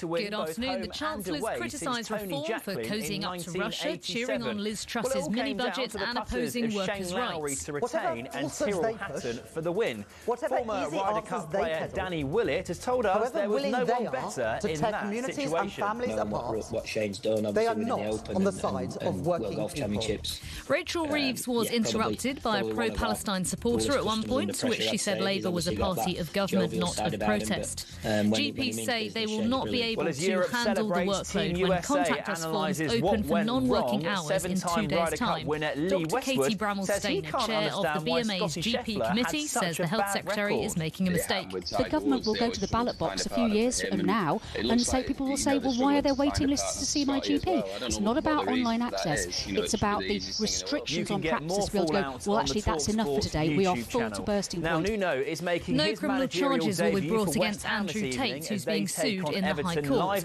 4 women brought a civil case against the influencer, accusing him of physical or sexual abuse. He's denied any wrongdoing. The Post Office is proposing that it's used for medical prescription collections and business advice to safeguard its future on the high street. The state-owned business has laid out a series of ideas to the government to help increase its revenue streams. Talk Sport with Bostik. If you need a professional grade sealant with high mold resistance, easy tooling and minimal shrinkage, choose Bostik Pro Sealants. Chris Woke says he has no regrets after retiring from England duty, and we're told Enzo Maresca is being backed by the Chelsea board despite recent defeats. More sport from Matt at 3. Hi, I'm Jeff Stelling. It's an unrelenting week of top European football live on talkSPORT and talkSPORT 2. It's a terrific Tuesday night Champions League double. Chelsea face Benfica live on talkSPORT. He makes no mistake. While Galatasaray confront Liverpool live on talkSPORT 2. It really is a clinical finish. Both behemoth games kick off at 8. It's a titanic Tuesday night of live Champions League football on talkSPORT and talkSPORT 2. Spam, pounded egg, pepperoni, yum, yum, yum. Legacy lunchtime with Hawksbee Jacobs. Time to talk European football now. Big week of Champions League, Europa League, Conference League football, of course, upcoming. Andy Brassel is with us, of course, from our excellent Trans-Europe Express show every Sunday. Good afternoon, Andy. Afternoon, fellas. How are you? Good, thank you. The incredible Harry Kane breaks another record. I mean, I think it's fair to say it's been a good move for him, Bayern. Yeah, especially this season. He seems really in form. 15-8 so far this season, Andy. I mean, it's incredible, really. I've said before, I think it's a team that perfectly suits him and he perfectly suits the team. Now, I think when he originally went out to Bayern, I think there was a sense of, this is something that suits us both for now. They needed an eventual Lewandowski replacement. They got by for a season with Choupo-Moting, but it wasn't going to work long term. So they needed that top line striker to make them serious again. And he needed a team where he could win trophies and be in the Champions League season after season after season. Now, I think when he signed that 4-year contract, this release clause that we've talked about recently, they thought that might be a handy get out for both of them. At 32. I don't think it feels like that now. And now, of course, he scored 2 on Friday night in the 4-0 win over Werder Bremen to take him up to that 15 for the season, but more importantly, to take him for 100 for Bayern overall. And he's the fastest player in Europe's top 5 leagues to score 100 goals for one club. So this is one game quicker than Cristiano Ronaldo did it for Real Madrid, and one game quicker than Erling Haaland did it for Manchester City. 104 games is taking him. Now, look, I know people will say, oh, well, look at some of the teams at the bottom of that league. But, honestly, I think you can look at Haaland and Ronaldo's records and think, well, he got his goals, Ronaldo, some of them against Hercules or Granada or I think Santander there. And you could say for Haaland, Luton or Ipswich or Burnley while he was playing for the best team in Europe. So I don't really think that the setting is that dissimilar. But the click on and off the field between Kane and Bayern is incredible, really. And it was interesting because he owned up to it. Like, after the game, he said, look, when I first came here, I was thinking about going back to the Premier League and getting the 47 goals I need to beat the record, to beat Alan Shearer's record. He said, I'm not thinking about that so much now. I just love being here. And so he didn't say he'd never come back to England, but he opened the door for a contract extension past the expiry of his current one, which is in 2027. He said, look, no one's under massive pressure. I'm not in the last season of my contract. He didn't really seem to be considering the clause that much. And Bayern are giving him everything he wants, and he obviously is giving them everything that they want. Guess who missed 2 1-on-1s though for Bayern? Nicholas Jackson. What a surprise! Yeah, he's fantastic. Well, it's fine, isn't it? It's fine, isn't it? If you're 4-0 up anyway. Yeah, not a problem. To be honest, I mean, they beat Chelsea quite comfortably, but I didn't think they were the better game in that team. Chelsea gave them 3 gifts, and so when they come up against a Liverpool or a PSG or a really good side, I don't think they'll win the Champions League, but I might be wrong. We'll see. Well, you know what? I think their first 11 is persuasive, I think, Andy. But it's something that Kane himself pointed out before the start of the season. He said is one of the thinnest squads that I've been involved with. He said that to me after the Super Cup final. I thought for Kane to say something like that, he's obviously trying to send a message, because with no disrespect to Tottenham, you know, Bayern are a bigger club and a better team. And so for him to say that, he was obviously putting some sort of pressure on them. They weren't fully able to meet that, obviously, and financial restraints were part of it, as they are for a lot of clubs at the moment. But I think if there's something that's going to hold them up, it'll be a couple of injuries. Now, I watched the highlights of Atletico Real Madrid. A bit of a thumping defeat for them. Yeah, a bit of a surprise, really. Seismic, what's been the reaction in Madrid? Big surprise, because Atletico have bought a lot of new players last summer and this summer. Complete makeover, and they've not looked like we consider Simeone Atletico to be for a lot of this season. They dominate games and they miss chances and give away daft goals. They've got a high line and they get caught on the break, all that sort of stuff that you don't really associate with them when you go back to when Simeone first took over. But I think on the other hand, you saw the upside of it this time, because they went out knowing they were under pressure to win this game, to really get themselves back in the title race, even at this early stage. And they went out to try and win the game, and they won it. And it made a massive difference. And for I guess, Julian Alvarez, it's a huge thing, because, of course, he missed that penalty, the double hit penalty, which, of course, kind of changed football in a way, because now double hit penalties have to be retaken rather than it counting as a miss. In that penalty shootout, it was a heartbreaking way to go out of the Champions League. And it really saw their season collapse in the final straight. Well, this time, they're at 2-2 at half-time. They get a penalty in the second half. Who takes it? Alvarez. And he scores it. Yeah. And then he scores a direct free kick right afterwards. Now, Griezmann comes on and scores his goal right at the end to make it 5-2. But it's really Julian Alvarez's team now. That's pretty clear. And for Real Madrid, well, the first time they've come up against decent opposition, really, going back to what Andy was saying about his doubts over Bayern, they just didn't look up to it at all. And all of a sudden, all the questions that were being asked of them last season, defensively was what held them back last season from winning everything. Alonso surprisingly moved from a back 3 to a back 4 for this game. And then you got an injury to Dani Carvajal. You got one to Eder Militao. So all of a sudden, you're looking at Tchouaméni going to centre-back probably again. Valverde going to right-back again. Now, he spoke at the press conference today, Valverde, and he said, look, I want to help the team in any way possible, but it's clear I wasn't born to be a right back. So that's where they are, with Trent Alexander-Arnold being out at the moment. And it just feels that, having done a couple of months of work, Xabi Alonso's kind of right back at the start.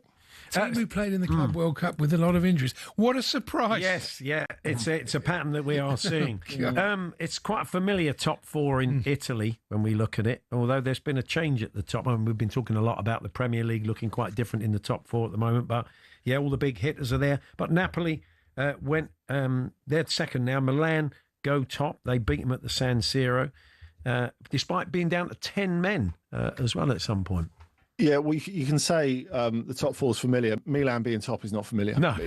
Even slightly. Well, in terms of the in reputation, if not recent results, yeah. Yeah, Luka Modric prowling around the pitch on his throne is familiar as well, of course. I mean, Adrian Rabiot said about him afterwards, I've no idea how he can run like that at 40. Modric was brilliant. They've got a great midfield, actually, Milan this season, which is a massive difference. Modric with Rabiot and Yusuf Fofana being the legs for him. Ruben Loftus-Cheek came on and played the last 15 minutes and was pretty good as well. But they were 2-0 up in the first half. And really, Conte got Conte'd because Napoli had loads of the ball, they had loads of chances, and they had a way back into the game as well, being 2-0 down.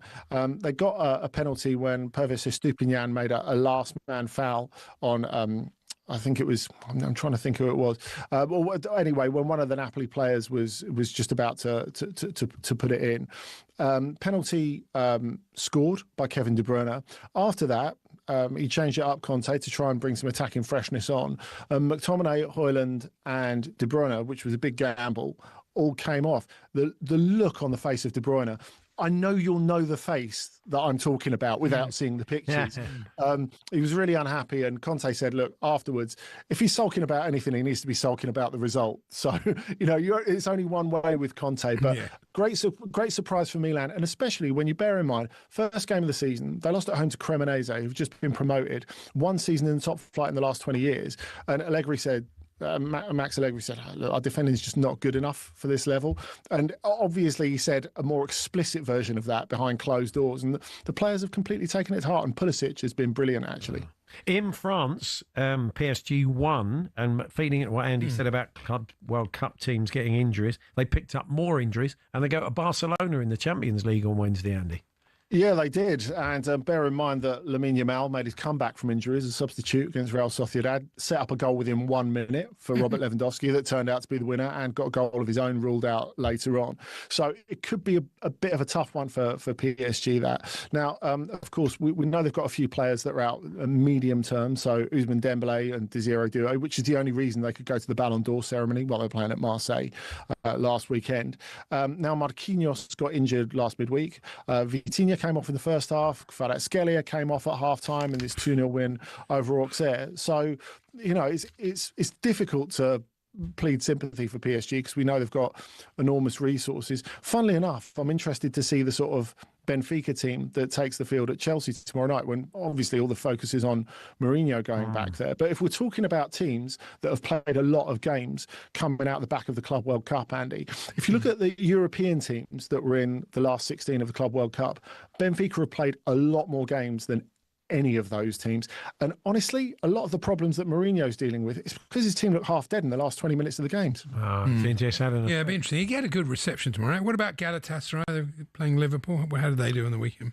They won 1-0 Alanyaspor on Friday, but their goalkeeper, Ucan, who's the starting goalkeeper for Turkey, and he was the guy who came in after they didn't get Donnarumma, they didn't get Martinez, they didn't get Ederson. He's been brilliant, and really, Icardi scored the winner in the first half, and then he kept them in it. And I just wonder with Galatasaray, and we saw them lose 5-1 against Eintracht Frankfurt in the first game after they'd taken the lead.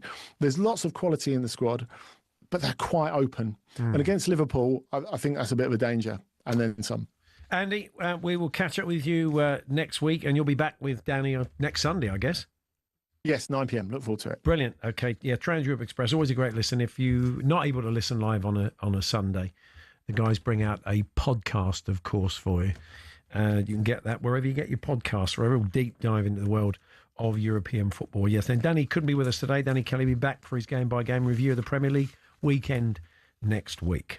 But I think we're off to Lagos next, where it's a big boxing event later this week, and we'll be catching up possibly with Lawrence Okoli. We're not sure. If not, we will be certainly chatting to someone out there, telling you more about that. And then we're looking ahead to West Ham's trip to Everton tonight, and of course Nuno's first game in charge live on talkSPORT, and those two games we just mentioned there as well, Chelsea versus Benfica and Galatasaray Liverpool, are both live on talkSPORT and talkSPORT 2 tomorrow evening.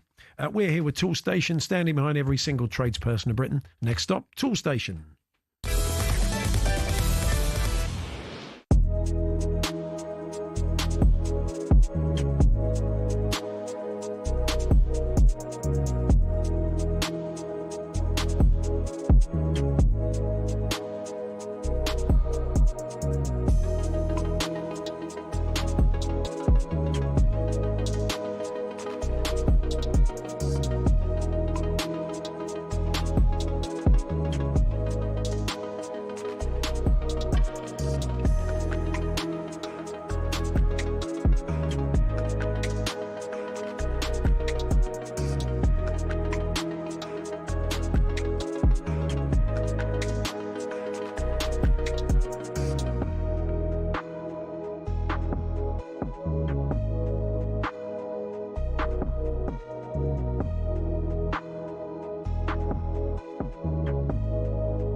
collision between Junction 2 at Romsey and Junction 3 to Southampton Docks. And in Bedfordshire, the A1M southbound, there's a lane shut there for barrier repairs between Bulldog at Junction 10 and Junction 9 for Letchworth. I'm Adam Moore.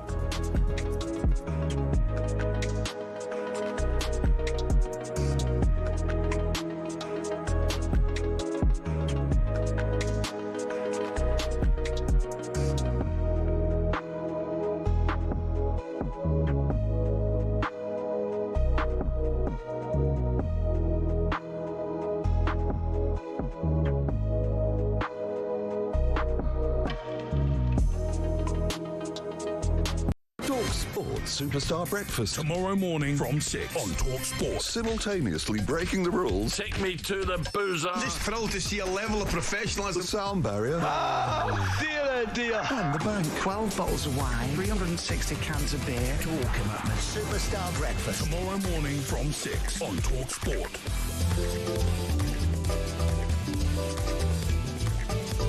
We're just super excited what Africa is about to bring out to the world now. 1st of October now in Nigeria, Lagos. And that's going to be on Independence Day. Sir Marcus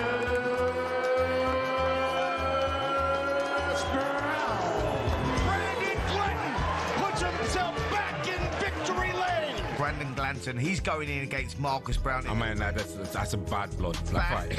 Bad blood fight. The referee waves it over. Big right hand from Super Danaziz.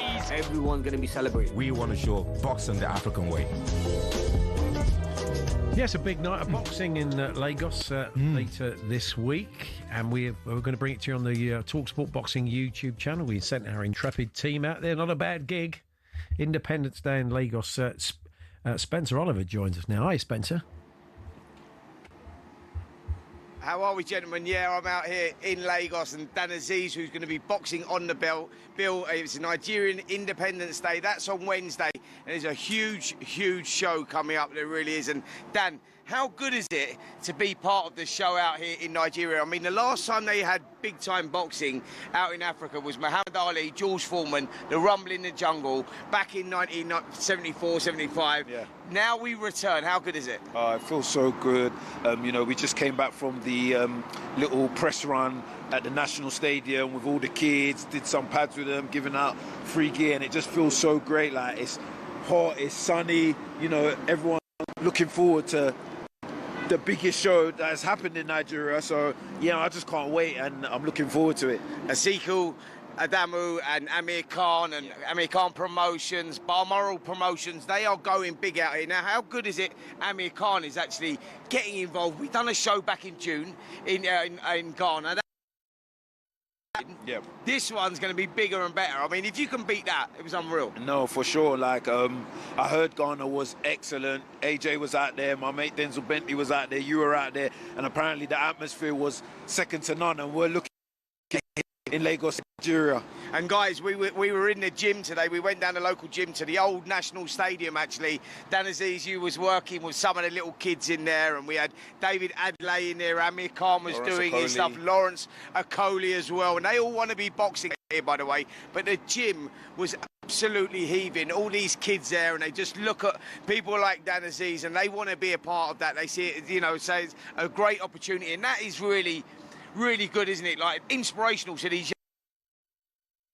No, of course, when we was out there, we saw the young kids from 8 to 15, and they were so talented. Press us, they wanted to really put their best foot forward, and it was just like you said, the atmosphere, that was just in the little gym. Like, the atmosphere, you could tell, was like really hyped, and I can only imagine what fight night's going to be like. How good is it for you to be boxing, like getting back into it? You box big arena, big stadium fight out here in Nigeria. Yeah, no, I can't wait. Like you said, last time I boxed was April. I thought I would probably be on another show probably later on this year, but this opportunity came and I couldn't reject it. This is my native hometown. Both my parents are from Nigeria. I come here quite often, and nothing beats it fighting at home. Do you know what I mean? If I had the opportunity, I would have boxed for free, because this is legacy, it's experience, and it's something that I'll never forget. Abdul Khan, Amir Khan's nephew, is also boxing on the bill, and Brandon Glanton versus Marcus Brown. That is a brilliant fight on the top of the bill as well. Real live action here Wednesday night. Can't wait, guys. Fantastic. Thank you very much, Spencer. There's Spencer, Oliver and Dan Aziz there over in Lagos. And October the 1st, Independence Day, they will be bringing you coverage on the talkSPORT Boxing YouTube channel. You think of great African fighters. I suppose Azuma Nelson is one who immediately comes to mind. Remember him? Of course. Fighting Jim McDonnell. That was a ferocious. He was a ferocious fighter. Yeah, he was. And you mentioned Lawrence Okoli, who's also of Nigerian descent, and I think Moses Sitoma is going to be over there later this week, and there's some talk of Lawrence Okoli and Moses Sitoma fighting, so I'm sure they'll be having a bit of trash talk between them, if that is the case. Boxing-wise, this Saturday sees a pivotal moment for Scottish boxing. Collins takes on Lorente for the EBU European Featherweight title, and later that night, two of the most dangerous men in combat sports, Mike Perry and Jeremy Stevens. Bare-knuckle boxing. You can watch it live this Saturday on DAZN. Boxing update on talkSPORT with DAZN, the global home of boxing. Sign up now at dazn.com/boxing. Recently retired Premier League referee Graham Scott is back. There were some big calls over the weekend. Will be interesting to get Graham's take on what went on. WSL weekend as well unfolded with a red card for hair pulling, something you rarely see in women's football. Angelina Kelly will tell us more about that. She was at that game. And West Ham, of course, are under new management, and Nuno takes them to Everton this evening. It's live on talkSPORT, and we'll be previewing that match in the final hour.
We'll get Graham Scott, former Premier League referee's take on some of the big calls from the weekend by the officials after after Matt Hutchinson, should I say, with the sports headlines. talkSPORT Sports Update, powered by the Nissan Van Range. Commercial vehicles that go the distance for your business. Search Nissan Vans or head to your local Nissan Van Centre. Thanks, Paul. I'm sure we'll all take that as a compliment. We're going to start saying the pleasure's been all mine. The words of Chris Woakes after retiring from international cricket. It means his final appearance in an England shirt was with a sling after dislocating his shoulder against India at the Oval. Former England bowler Steve Harmison has interestingly told talkSPORT he would have taken Woakes down under for the Ashes. Having an experienced bowler like Chris Woakes, even though he might only play in the day-night game Brisbane Test match, or if something happened to Ben Stokes, I still think his experience around there might have been of assistance. Elsewhere, Europe's Ryder Cup golfers have returned home, basking in the warm glow of the first away win since 2012. They did it despite a hostile and at times abusive home crowd at Bethpage Black, with Rory McIlroy saying golf should be held to a higher standard. Ryder Cup veteran Lee Westwood says it echoes his experiences playing on American soil. Going back to '99, the crowd were pretty toxic in Boston, and you got stuff shouted at you, and your team behind you, and your family and your friends that were walking around and stuff shouted at them. talkSPORT understands Enzo Maresca is being backed by the Chelsea board. That's despite losses to Bayern, Man United and Brighton. Meanwhile, Maresca himself says it will be an absolute privilege to have Jose Mourinho back at Stamford Bridge tomorrow when Chelsea face Benfica. And looking ahead to tonight, Nuno Espirito Santo takes charge of West Ham for the very first time when they face Everton on Merseyside. You can hear live and exclusive commentary of that one right here on talkSPORT. talkSPORT News. The Chancellor says Reform are not supportive of working people, and J.K. Rowling has broken her silence on her disagreements with Emma Watson. More from the news team at past. talkSPORT weather with QuickFit, your go-to destination for quality tyres from great brands like Continental. Visit your local centre or quickfit.com and book today. We're expecting the rest of this afternoon to be cloudy for most of the UK, with some rain in northern areas. On the talkSPORT app and on your smart TV. The nation's favourite laugh-worthy lunchtime tickle. Salty mirth, triple-cooked comedy with melted cheese to please. Get greedy for the good stuff. 25th anniversary, Hawksbee and Jacobs on talkSPORT. Paul Hawksbee and Andy Jacobs here on talkSPORT. We're going to be talking West Ham. They will be the focus from our point of view because they have under new management. So we'll be chatting to Dan Lawless, West Ham podcaster, and get his thoughts on Nuno's appointment and how quickly can make a difference. I mean, he's had a couple of training sessions, not long, so there's a lot to ask against Everton, doing pretty well at the moment. Also, Angelina Kelly will pop in. We'll do a bit of WSL and some Manchester United as well. But before that, we're going to look at some of the interesting calls at the weekend. Always controversial, of course, what goes on with the officials. And joining us once again, we're delighted to say, is the recently retired Premier League referee, Graham Scott. Good afternoon, Graham. Good afternoon. Good to be back. Yeah, let's start at St James's Park. And one of the big talking points, a split opinion, was the Gyökeres penalty. The feeling that Nick Pope did get a bit of the ball, but he got a bit of the man as well. And VAR got involved. What did you make of the sort of the way that all unfolded, Graham? Well, I thought the reaction was fascinating because we had last night on Match of the Day, Joe Hart saying it's clearly a fair challenge, not a penalty. This morning on Ref Watch on Sky, Jay Bothroyd saying it's definitely a penalty, and Gary Neville, I think, still trying to make his mind up. and yet we'll say all players should be in the VAR box because they know they've got this universal knowledge that if only the referees had it, then the world would be a better place. My view on it is that Pope doesn't play the ball. The ball's played against him, and then he brings down his man, and therefore a penalty is a better decision. But quite plainly, you can read it the other way and say he does get a toe on the ball, therefore, and the contact that follows is just inevitable and unfortunate. Given it could have gone either way, I think the VAR should keep out and we should stick with the on-field call of penalty and move on. It just shows how hard it is, because Peter Walton in the Times and Mark House in the Sun saw the same incident completely differently. So, there's two referees, two ex-referees. It was a tricky one. It ultimately comes down to the view of the VAR. You've been a VAR, and so you're saying you probably wouldn't have got involved in that case. I don't know that, because the thing is, the first angle you look at might show Pope getting the ball, and once you've seen that, you can't unsee it. So you then find yourself thinking, well, he's got a toe on the ball, therefore it's a fair challenge, and everything you see after that just seems to justify that. So I could see how Darren England ended up where he did, and I could have easily ended up in the same place. But when you're a bit further back and you can watch things from a bit further distance, I think my preference would be to keep out as VAR and support either decision. If the referee doesn't give a penalty on field, you could also keep out. So a really tough call, and as Andy says, the opinion is completely divided. And once we're in that place, better for VAR to keep out than to intervene. Interesting. The other really controversial moment was in the Brentford-Manchester United game, where Manchester United were given a penalty, but Nathan Collins appeared to pull Mbumo back, and they were feeling it was denying of a goal-scoring opportunity. But once they looked at it, they didn't think there was enough contact to merit it. They said he wasn't in control of the ball. Yeah, that was mad, because he was spinning to get into control of the ball. The only reason he wasn't is because he was fouled. Yeah, that's true. I mean, again, what was your take on that, Graham? Well, I agree with Adam. That statement was singularly unhelpful, because it didn't reflect what was going on in the pictures, so it made no sense. I was at that game. I was sitting behind that goal, and I had a better view than the two officials, because I had an unobstructed view of both the challenge and the consequence. I could understand why on field Craig, the referee, he's straight behind it, and he can't be anywhere else, because that's how that passage of players developed. Get some help from the assistant, I would imagine.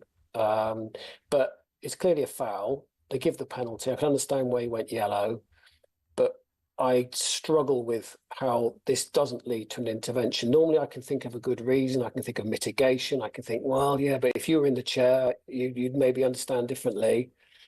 In this case, I can't. I just think it's a straightforward intervention, a red card. It's a denial of an obvious goal-scoring opportunity. There's no... Mbeumo's literally, his next touch is a shot at goal with just the goalkeeper to beat. You don't get much more clear cut than that. So really difficult to understand how that decision was reached. And I mean, whether it affects the outcome of the game, we don't know. I think we have to assume that Fernandes still has the penalty saved. He wouldn't take a different penalty if there was a red card. And Brentford may well have still scored a third goal on the break in the last minute anyway. But not with 10 men, they wouldn't have done. Well, possibly not, but we don't really know. We don't know that, but probably not. And also, we don't know whether if the bloke had been sent off, he might have been in a better mood. He would have been more relaxed. He might have scored the. Those are all ifs, and that's a big thing in football. I accept that. The other thing is, it is fascinating how you look at the Josh King thing. Marco Silva absolutely insisting he didn't dive. Yeah, it's his second week running. He's been booked for simulation. I look at it. He plays the ball to the side and he runs straight into the keeper. It seemed clear to me, but I bet other people would look at it differently. Well, if I'd been the referee of that game, looking where Andy Madley was, I would have done exactly the same as he did. It would have looked for all the world like a dive, and I think it's more simulation than not. You could make a case because there's contact to give nothing, but I certainly don't think it's a penalty. He's definitely looking for the contact. He's arguably initiated that contact. If you're convinced in your mind that's what he's done, you give a yellow card, and rightly. And I think that's what Andy thought. VAR can't come in and overturn that. Not a chance. It's a perfectly reasonable and defendable on-field call.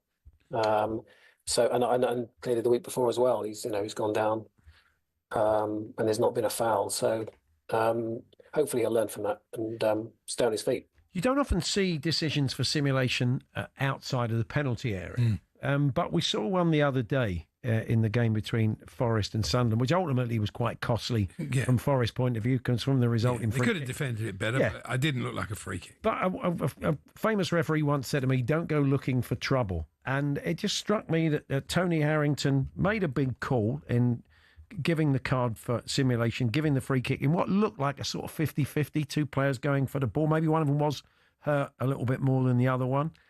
And he probably, I don't know, the referee's probably thinking afterwards, I really maybe wish I hadn't got involved in that. What was your take on that? Possibly, but I mean, in the end, you're going to get free kicks in the middle of the field in a game of football, aren't you? And you've got to defend them. And I think it's pretty tenuous to start assigning a defeat when you haven't scored a goal yourself to a decision in midfield. I mean, it can't be the ref's fault every time, surely. No, I think were you surprised by the decision to sort of book the player for simulation? Did it look that clear cut? It's unusual. What as you say, it is unusual in outside the box.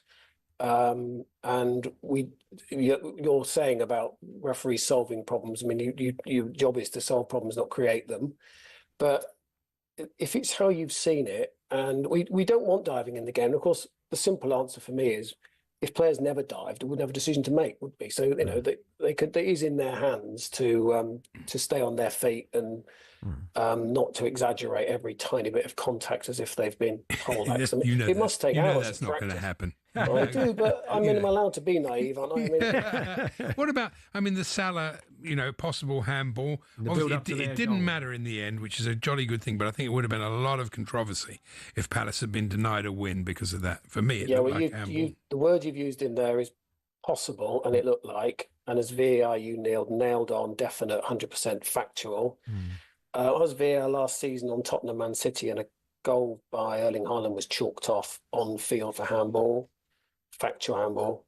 I looked for about, in typical VAR fashion for 4 or 5 days at the clip and tried to get to an outcome at his arm. But, you have to have an angle and a bit of footage that you can show to the world, and every single person who goes, definitely his arm that. The very fact you introduced the pieces possible, look like. All right, I'll be honest, it was handball. It's always going to be enough. He handled it. He had his arm in an unnatural position, and the ball... Oh, if he hits his arm, it's an offence. The ball deflected to Chiesa, so, but there you go. It was done. So finally, Graham, what's the protocol then? After we've sat through a few controversies and you've told us what you made of them, what's the protocol now for the referees and the VARs after the games at the weekend? Does everybody get together, or do reports go in? How does it take? Yeah, they do. So there's various bits of accountability, if you like. There's the Premier League send a delegate to the game who's a former player or coach, and they'll write a report based on their view. The referee and his team will go through the entire match with their coach, clip by clip, moment by moment, every decision analysed. And then there's a KMI panel that will sit midweek on each of the decisions and provide its verdict. And I mean, for all the controversy that we have, not every week, but most weeks, there's something, isn't there? More often than not, they find that the referee actually probably did make the best call and the VAR did do the right thing. But I think this week, the one at Brentford will be considered an error. I'm not convinced about some of the others. I think there'll be more in the margins. They've got to have some material from Howard and Michael. Well, I don't think they ever lack it. Well, they probably could do it once a week, right? Make it a shiny floor show, but it's just once a month. But Graham, I really appreciate your expertise. Thanks very much for joining us again. You're welcome. All the best. Thank you. Graham Scott, former Premier League referee there, reflecting on some of the big calls from the week. It's a game of opinions, John. Well, very much. It's interesting to hear, but Graham's done that job and he's done it recently. You know, so he's been in that position. We all know it's difficult. You can hear the panic and the noise and what's going on. Yeah. When you hear that. Graham told us last week, you really feel the pressure of wanting to do it quickly. You can hear the fans singing VAR in the stadium because it's taken you a minute longer than maybe you'd want it to, but you're being shown 5 or 6 angles or something. You want to get it right. So, it's it's an over-complex business that we've made even more complex. It's a simple game, John. It's a simple game. You think to yourself, with the Chalobah one, clear red card, he spent ages looking at it. What are you looking at? Well, the referee missed it, and then then maybe in a bit of a make-up decision, Gusto stays on, and that's not a penalty. He kicked him in the head. How often do you see those given? Yeah, definitely. Anyway, we're talking West Ham at Everton later on, as Nuno is now in the hot seat. They sacked Graham Potter at the weekend. But we're going to talk women's football next. WSL weekend, we'll reflect on that, including a red for a hair pull. Doesn't happen as much as you think. No. In fact, it happens to Kukurea more than it happens to most women in the game, despite the long ponytails. We'll find out why from Angelina Kelly, who witnessed that with her own eyes in a few moments' time. We're here with Tool Station, ready to help out over 580 stations nationwide. Next stop, Tool Station.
Sport traffic. In Bedfordshire, the M1 northbound has 2 lanes shut after a collision. It's between junction 12 for Flitwick and 13 for Bedford. In Cheshire, the M6 northbound is partially blocked after a collision. It's between junction 19 for Knutsford and 20 for the M56. And in Bedfordshire, the A1M southbound, there's a lane block there for barrier repairs between Bulldog at junction 10 and Letchworth at junction 9. I'm Adam Moore.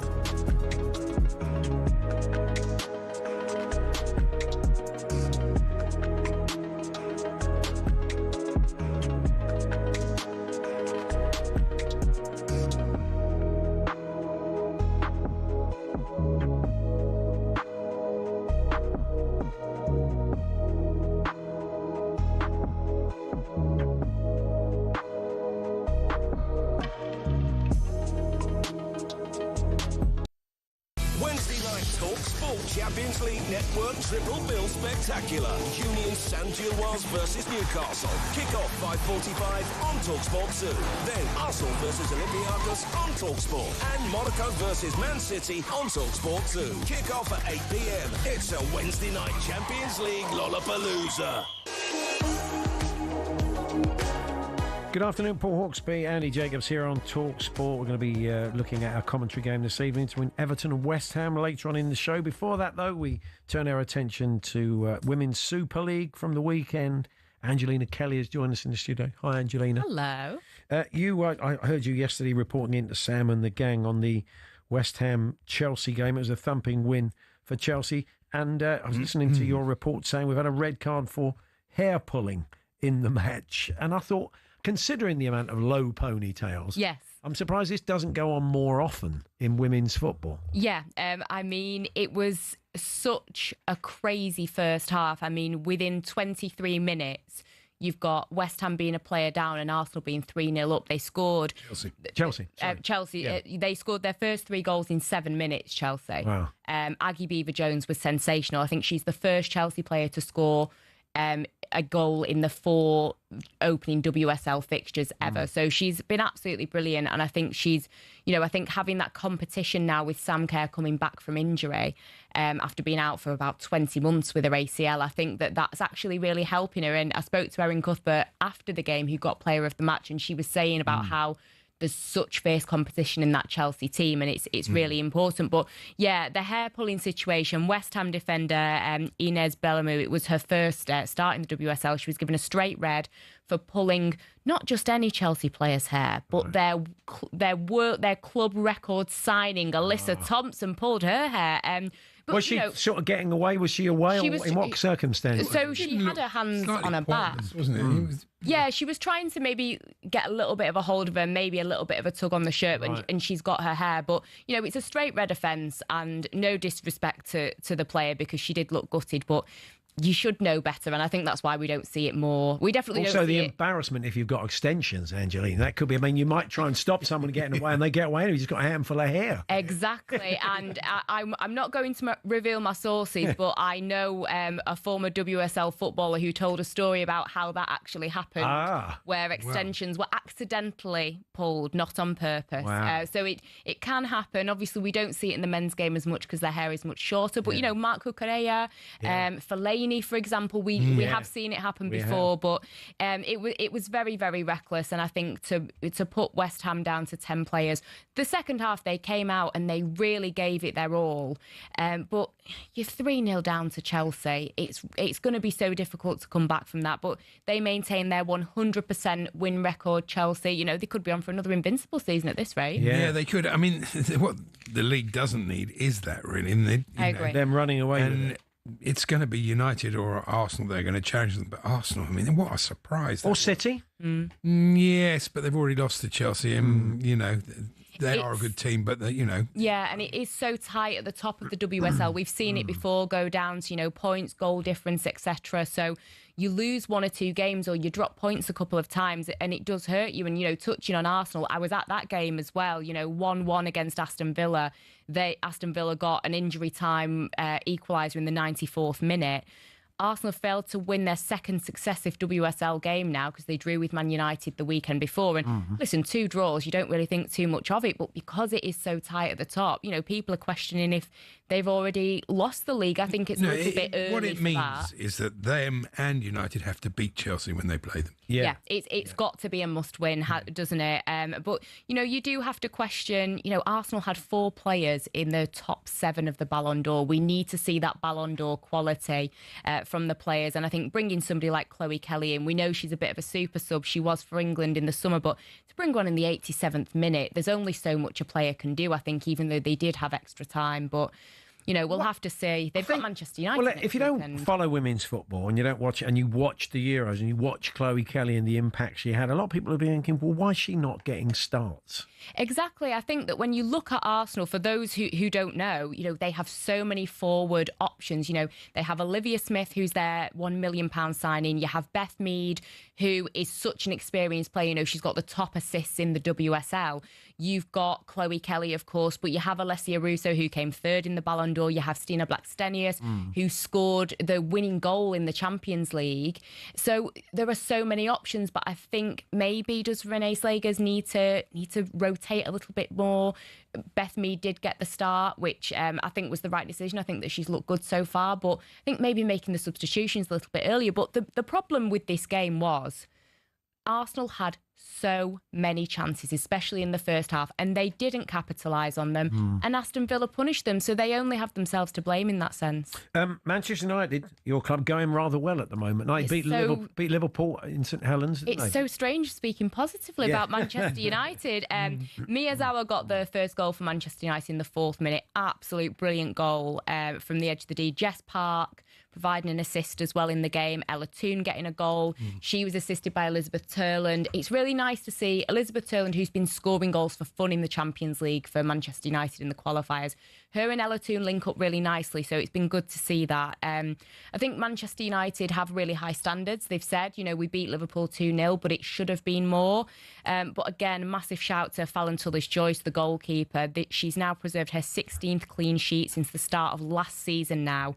The most of any goalkeeper in the WSL. She had big gloves to fill, replacing Mary Earps, but she has just gone from strength to strength. And believe it or not, Manchester United have actually got a bit of recruitment right, bringing her in. The manager wants more investment. Yeah, you had a chat with him and he'd like to see a bit more coming into the women's side of things. Yeah, so they beat London City Lionesses, the newly promoted side, 5-1 a couple of weeks ago. And I spoke to Mark Skinner and he said, we need reinforcements. I mean, I think they had 5 players on the bench in this game against Liverpool this weekend. That's not a lot. And you worry if there is an injury or two, it really could hinder Manchester United. They've made it through to the league phase of the Champions League now. So, they need to be firing on all cylinders in all competitions. Fans will want a trophy this season. So he did make a little bit of a plea when I spoke to him about how he needs more players in January, especially with his forward line. Spurs doing better than they did last year. They were right at the bottom last year, but they're under new management and they've been getting better results. Why is that, Angelina? I mean, obviously they've changed their personnel. They've got a new manager in Martin Ho, and he seems to have really high standards. He's spoken about last season, Spurs were borderline relegation, and he said how confidence has been really, really low, and he's been working really hard on picking them back up. And, we've seen that. They did get a 5-1 thrashing against Manchester City not that long ago. Yeah. But apart from that, they've been really good. They beat Leicester 2-1 at the weekend. They should be beating Leicester.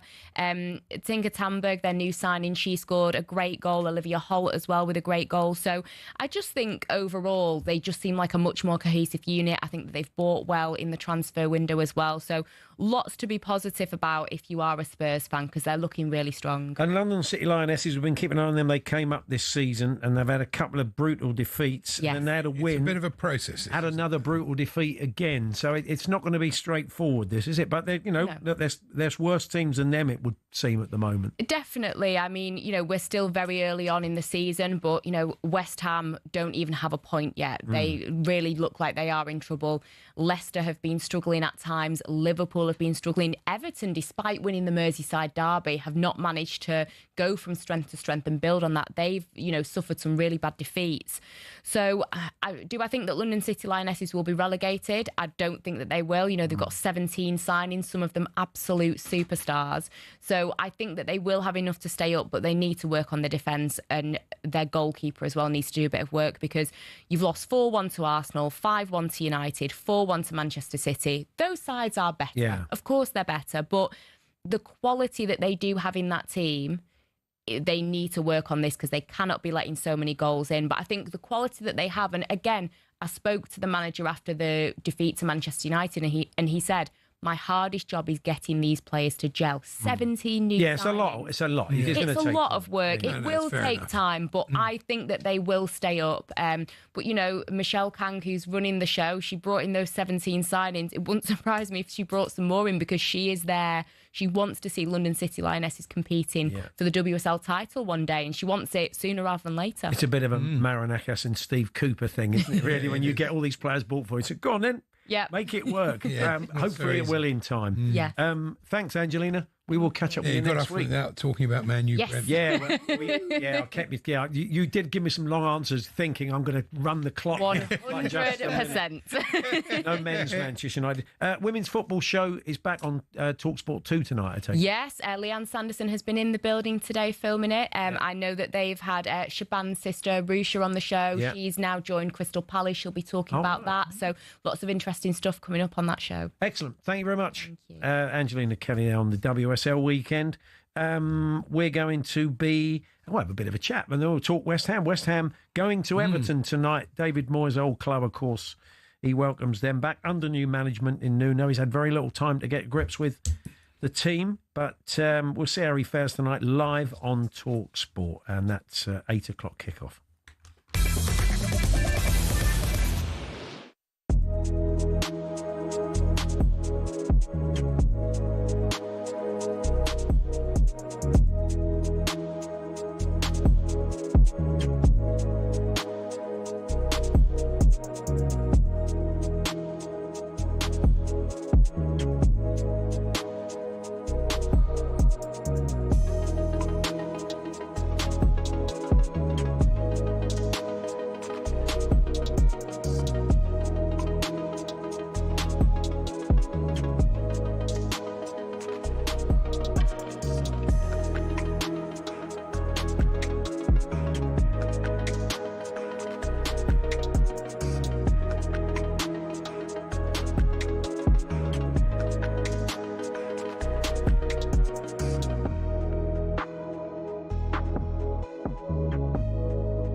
is Back home 4 o'clock this afternoon, building up to our live football reflecting on a busy Luke Donald becomes the first captain to win both home and away since Tony Jacklin in 1987. Good afternoon. The well, it all Chancellor came down said to the the putters greatest of Shane threat to the Lowry living to standards of retain working and people Tyrrell is the Hatton for agenda the win. of Nigel Former Farage and the Ryder Reform Cup player Party. Danny Who is Willett has standing told up us there was for no one Britain's working better people? in that situation. Knowing what A Labour Shane's government done, obviously introducing winning the biggest- Open and World Golf Championships.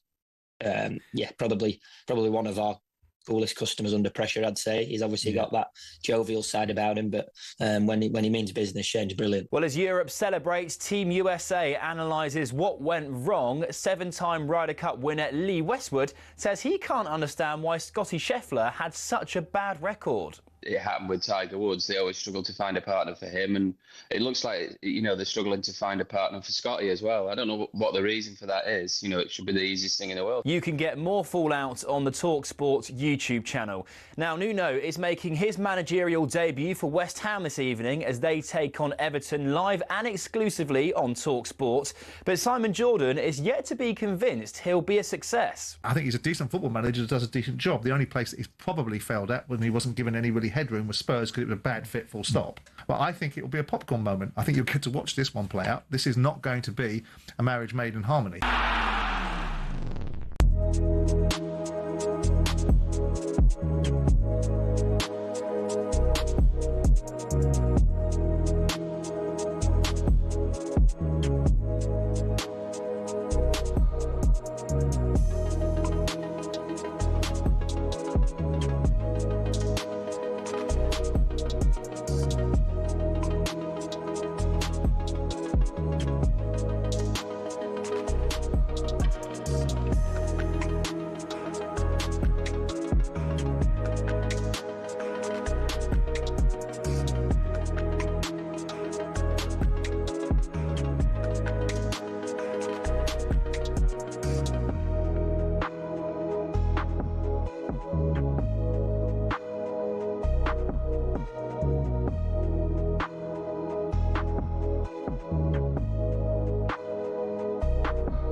Good afternoon, Paul Hawksbee, Andy Jacobs here on talkSPORT. We've got a little bet builder on tonight's game live on talkSPORT. We've got loads of football for you this weekend. All the big European games being covered on the talkSPORT network throughout the week. Too many to go through, but just to let you know, Jose's return to the bridge tomorrow night. That's live on talkSPORT. Galatasaray versus Liverpool, so live, and we'll bring you Newcastle, Arsenal, Monaco, Palace, Villa, Forest, the lot over Europe this week. Brilliant.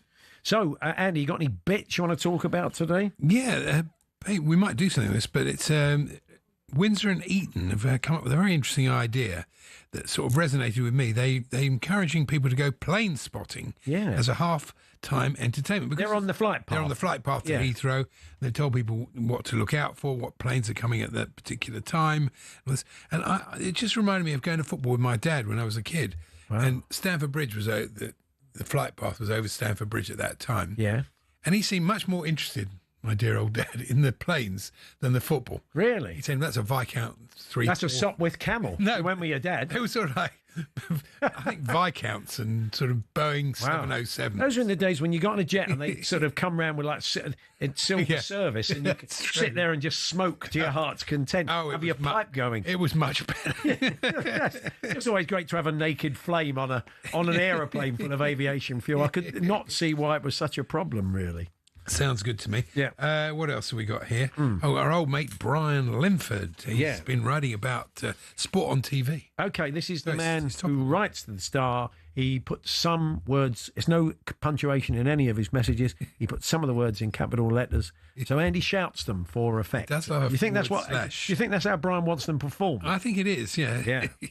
He has had a word with me about my performance. Yeah. And he's happy with it. Good. Apparently. Okay, go on then. He says, BBC sat 3 p.m. Women's Rugby World Cup 2025 final. Yes. Seemingly a last bastion. Why? Right, okay. In capitals. Yes. Because Prem footy, EFL, not the Prem, but just the EFL. Yeah. Then WSL games are snapped up on Sky Right. Other pay satellite channels. It's mad, isn't it? I've got budget Sky, Now TV, and pay as you watch games. $14.99 terrestrial TV is a welcome respite for those not affording satellite. I love MOD. Thank BBC ITV for games shown. I think ITV, yesterday's not on ITV. It's been a long time. They still have the England games, of course. Every day. I watched most of the Women's Rugby World Cup final. They were a fine side, England. We had Jess in last week telling us all about it, and it was. They played very, very well. Yeah, it's difficult for me. I love rugby league, and we were talking yesterday about wheelchair rugby. Well, I think we're going to have fabulous. I think we're going to have one of the winners. I don't even like men's rugby union, so it's not for me. That it was never going to appeal to me really. But well done to the girls; they're a fantastic achievement. Sure, they'll take an awful lot. No, they don't praise. care. They don't care what I think. Now, a haul of 250 bayonets used in wars around the world, they reckon, could reach £15,000. A memorable collection, said the auctioneers. But I was thinking, I'm not sure I want to meet the person who had the collection. I mean, if somebody said, pop back to my place and see my collection of 250 bayonets, I think, no, you're all right, mate. No, you're okay. You're all right. I'll give that a swerve. But I'm sure it's lovely to see.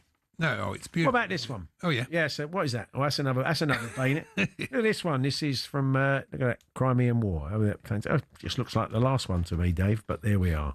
I'm fascinated by people who claim to be vegans but aren't really. And this is Graham Norton. He says he's a vegan who likes steaks, Scotch eggs and sausage rolls. Yeah. So, not a vegan. Not a vegan. You're going to out the non-vegans, Andy. Is that the plan? Look, if you're going to be it, great. That's an interesting combo. He likes a steak, Scotch egg and sausage roll. The odd Scotch egg or sausage roll. Okay, fantastic. He doesn't have those as a meal. Oh, yeah. No, it's not. Actually, sorry, I've got that slightly wrong. Okay. It's sneaks, not steaks. He sneaks in the odd Scotch egg or sausage roll. He doesn't actually have the steak. I don't want to over-exaggerate it. But he does still have he likes a bit of Scotch egg and the sausage roll. He likes a bit of processed pork, does he? Leave it. Obviously. Okay, it's time now for this. Paddy Power on talkSPORT. With Paddy's Super Sub, your new bet rolls over to the new player coming on. T's and C's and exclusions apply. 18 plus, begambleaware.org. Time then for our bet builder, and with our good friends at Paddy Power, we welcome Fern Buckley back, and we're going to look ahead to tonight's game. Everton hosting West Ham at the Hill Dickinson Stadium. Hello, Fern. Hello, good afternoon, guys. How are you doing? Yeah, we're not too bad, thank you. Can I just say in a pedantic way, because I was pulled up about this, it's Hill Dickinson Stadium, not the Hill Dickinson Stadium. I don't know why, but that's how the Everton fans get quite upset about it. Do they really? Yeah, apparently. I'm surprised they're not calling it. I'm surprised they're using Hill Dickinson Stadium. I know. They're fiercely defensive of their sponsor. Most clubs don't really care. No. Chelsea don't. We haven't even got one. How did Tremendous. you? By the way, Andy, as a man that doesn't like being picked up on anything. Oh yeah. How did you take being picked up on not calling it the Hill Dickinson Stadium? With respect. I thought, well, if I've got it wrong, they're right. They know their own stadium. Okay, well, okay. Hill Dickinson Stadium. Well, to be fair, I was going to say, as a Bournemouth fan, I'm glad our sponsors don't have the name of our stadium. Otherwise, that could be a bit awkward. Don't call it. Just call it Vitality. That's right. Or Dean Court, as it should be. Yeah, exactly. That's what I do. Okay, so how the bet builder? Tell us how it works briefly. Yeah, of course. We've got a mix of bets across different markets. Add them all together to get some overall value. Paddy Power then put a £10 bet down, hoping we get it right. Because if and when we do, it all goes to the Attitude Foundation, who do amazing work with the LGBT community. And we were only one shot on target from Ollie Watkins away from winning last week. I'm gutted. Oh, that's a shame. This is that's annoying. I've been a bit bold on this one. I mean, all I've worked out is that Kyle Walker-Peters, he's going to want them to be a lot more solid. Nuno, definitely. As much as Kyle Walker-Peters likes getting forward, he is going to have Jack Grealish running at him, and Jack can buy a free kick with respect, as we all know. So I've gone to commit 2+ fouls, Kyle. Yeah, I was thinking the exact same thing in terms of who's going to be going up against in Jack Grealish. He's known, Kyle, though, for his aggressive style, defending in one-on-ones. And we know Grealish is one of the most fouled players in the Prem, so it's probably him that's going to get us these points on the board for our bet builder, fingers crossed. But Kyle's not actually registered any fouls in this season so far, but it could be a tense game. 2 or more fouls from him in this is at 5-6. And also he's a super sub, so if for any reason he comes off, Paddy Power will protect your bet and move it over to whoever comes up for Prem. not sure that's anything to be proud of as a defender, not having any free kicks for fouls, really. It's not ideal, really. It makes you wonder why they've let in so many goals. You're Grealish related as well. Well, I am. I mean, he looks sort of freed up to play, and his assists are where he's really helping the team. So I'm going Jack to assist at any time.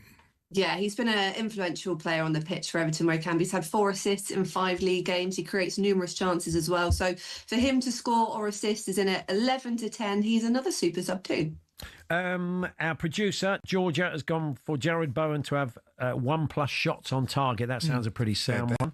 Yeah, I think so. Once again, another super sub. He has had the most shots on target for West Ham in the Prem this season. 6 shots on target from 5 appearances has resulted in 2 goals. So he is averaging just over 1 per game. So love this from Georgia. For that to happen in this match is on at 1 to 2 on Paddy Power this afternoon. And I'm guessing the Paddy punters, one of the more popular bets so far has been the Everton win. They obviously don't feel Nuno's had enough time to make a difference. 100%. 26,500 people have this in their bet builder this afternoon. 26,500, so many.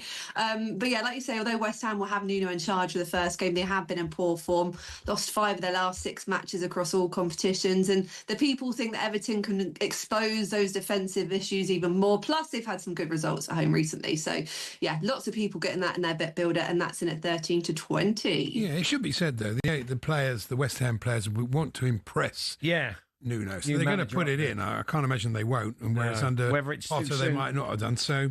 Too soon to make a difference. Yeah. Magassa will be shown a card you've gone with of West Ham. I've gone with that, yeah. I think this is a good one. No cards as of yet for him in these 2 games at West Ham, but he plays with a bite. In just 27 starts for Monaco in League One over the last couple of years, he collected 12 yellows and a red. So there are some good odds for that happening on Paddy Power. That's at 3 to 1. He's another super sub as well, and I think he's going to do it. I think he's going to get shown a card. And so if this all comes off, what are we looking at odds-wise? Not bad, nearly 31 to 1. So from a £10 bet, you can get a return of 317 quid. And if we get it right, the winnings go straight to the Attitude Foundation, who do wonderful work with the LGBT community. Thank you, Firma. Catch up with you soon. See you guys. Fingers crossed. There we are. That's Paddy's bet builder for today. Minimum odds 1 to 5 per leg. 18 plus. BeGambleAware.org. Dan Lawless, West Ham fan, content creator from West Ham Fan TV, joining us next. The Nuno era kicks off at Hill Dickinson Stadium tonight, and we'll see what Dan makes of that, whether he's happy with the appointment. We're here with Tool Station. Stay one step ahead, whatever the job. Next stop, Tool Station. Paddy Power on talkSPORT. With Paddy's Super Sub, your new bet rolls over to the new player coming on. T's and C's and exclusions apply. 18 plus. BeGambleAware.org.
there is a certain recent trend you may be aware of, the Graham Potter face swap trend.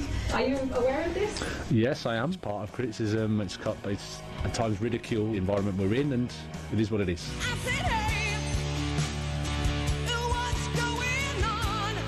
Laughing and joking with reporters about the face swap means and then sack him. That is a strange turn of events. Nuno Espirito Santo, the chosen one. West Ham's best chance of getting some good wins, going back to being more pragmatic, which the fans didn't really want. Everton have been capable of a lot under David Moyes, but he just cannot win here. The journey we've been on for a long time, and we set pretty high standards. I can't believe what's happening at West Ham. We had David Moyes, kept us in Europe 3 seasons running. West Ham have done it in magical Prague. I had a big relationship with so many of the players and the staff there, and always look forward to seeing them.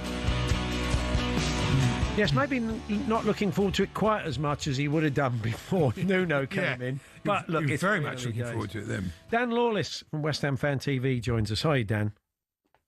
Hi guys, hope you're well. You said, "Oh, that's a spring in your step." I think you were pretty critical of the board you have been, and I think you were of the manager. So you seemed quite pleased. Are you pleased with Nuno? Do you know what? I think it's the right appointment for the short term in the state that we're in. It makes sense. Our defence has been an absolute shambles, and we needed someone in to stabilise and sort that defence out, organise us better. So am I thrilled we're back in this situation, looking for another manager again and then go into a pragmatic manager? No. But short term, I think this is going to help us stay up, because I really was starting to get concerned about relegation. Well, some of it a personnel issue. Are the when you sit with your West Ham fans and you do your West Ham Fan TV, is everybody saying, why is he not playing him? Why is he playing him? Were there issues about the team he was picking? And so who would you like to see brought back in tonight? Well, do you know what the big one was? The big issue with fans was his over sort of reliance and sort of playing James Ward-Prowse every week. And James Ward-Prowse would start and play for over 90 minutes. It was pretty much unanimous almost around the fan base. You know, why is he starting James Ward-Prowse?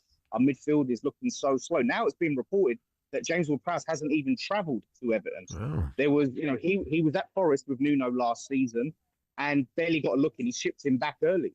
So that's the first one. I think that already has got fans thinking, what a relief. Now we can maybe start to see Magassa, who we signed in, getting a look in. So it was more of in terms of who he was playing. And Freddie Potts, the youngster as well, wasn't getting a look in. So we're hoping maybe he can get more time. Yeah, they do need legs in midfield. But I'd be encouraged by Nuno. He's got a method, a way of playing. And what he did at Forest was nothing short of remarkable. I mean, considering where they were when he came in to where they were. And they so easily could have made the Champions League last year. But over-reliance on Bowen, he's going to have to find some goals from somewhere else.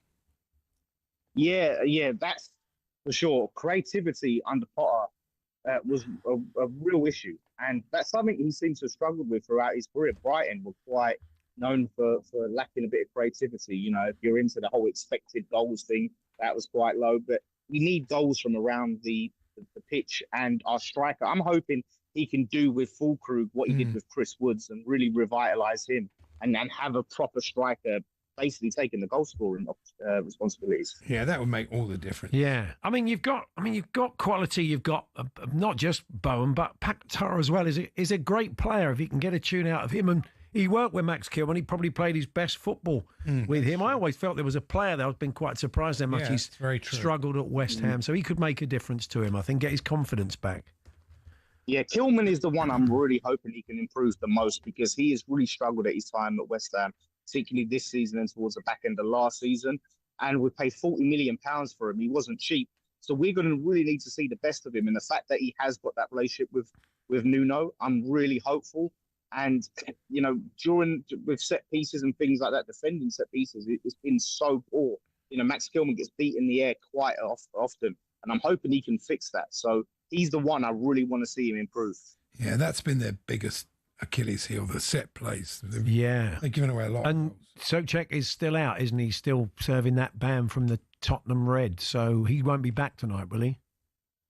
Yeah, no. So he's still out, which is he's someone I think can play a part. I don't know whether he's going to be a starter every week, but I think he can play his part in a Nuno team.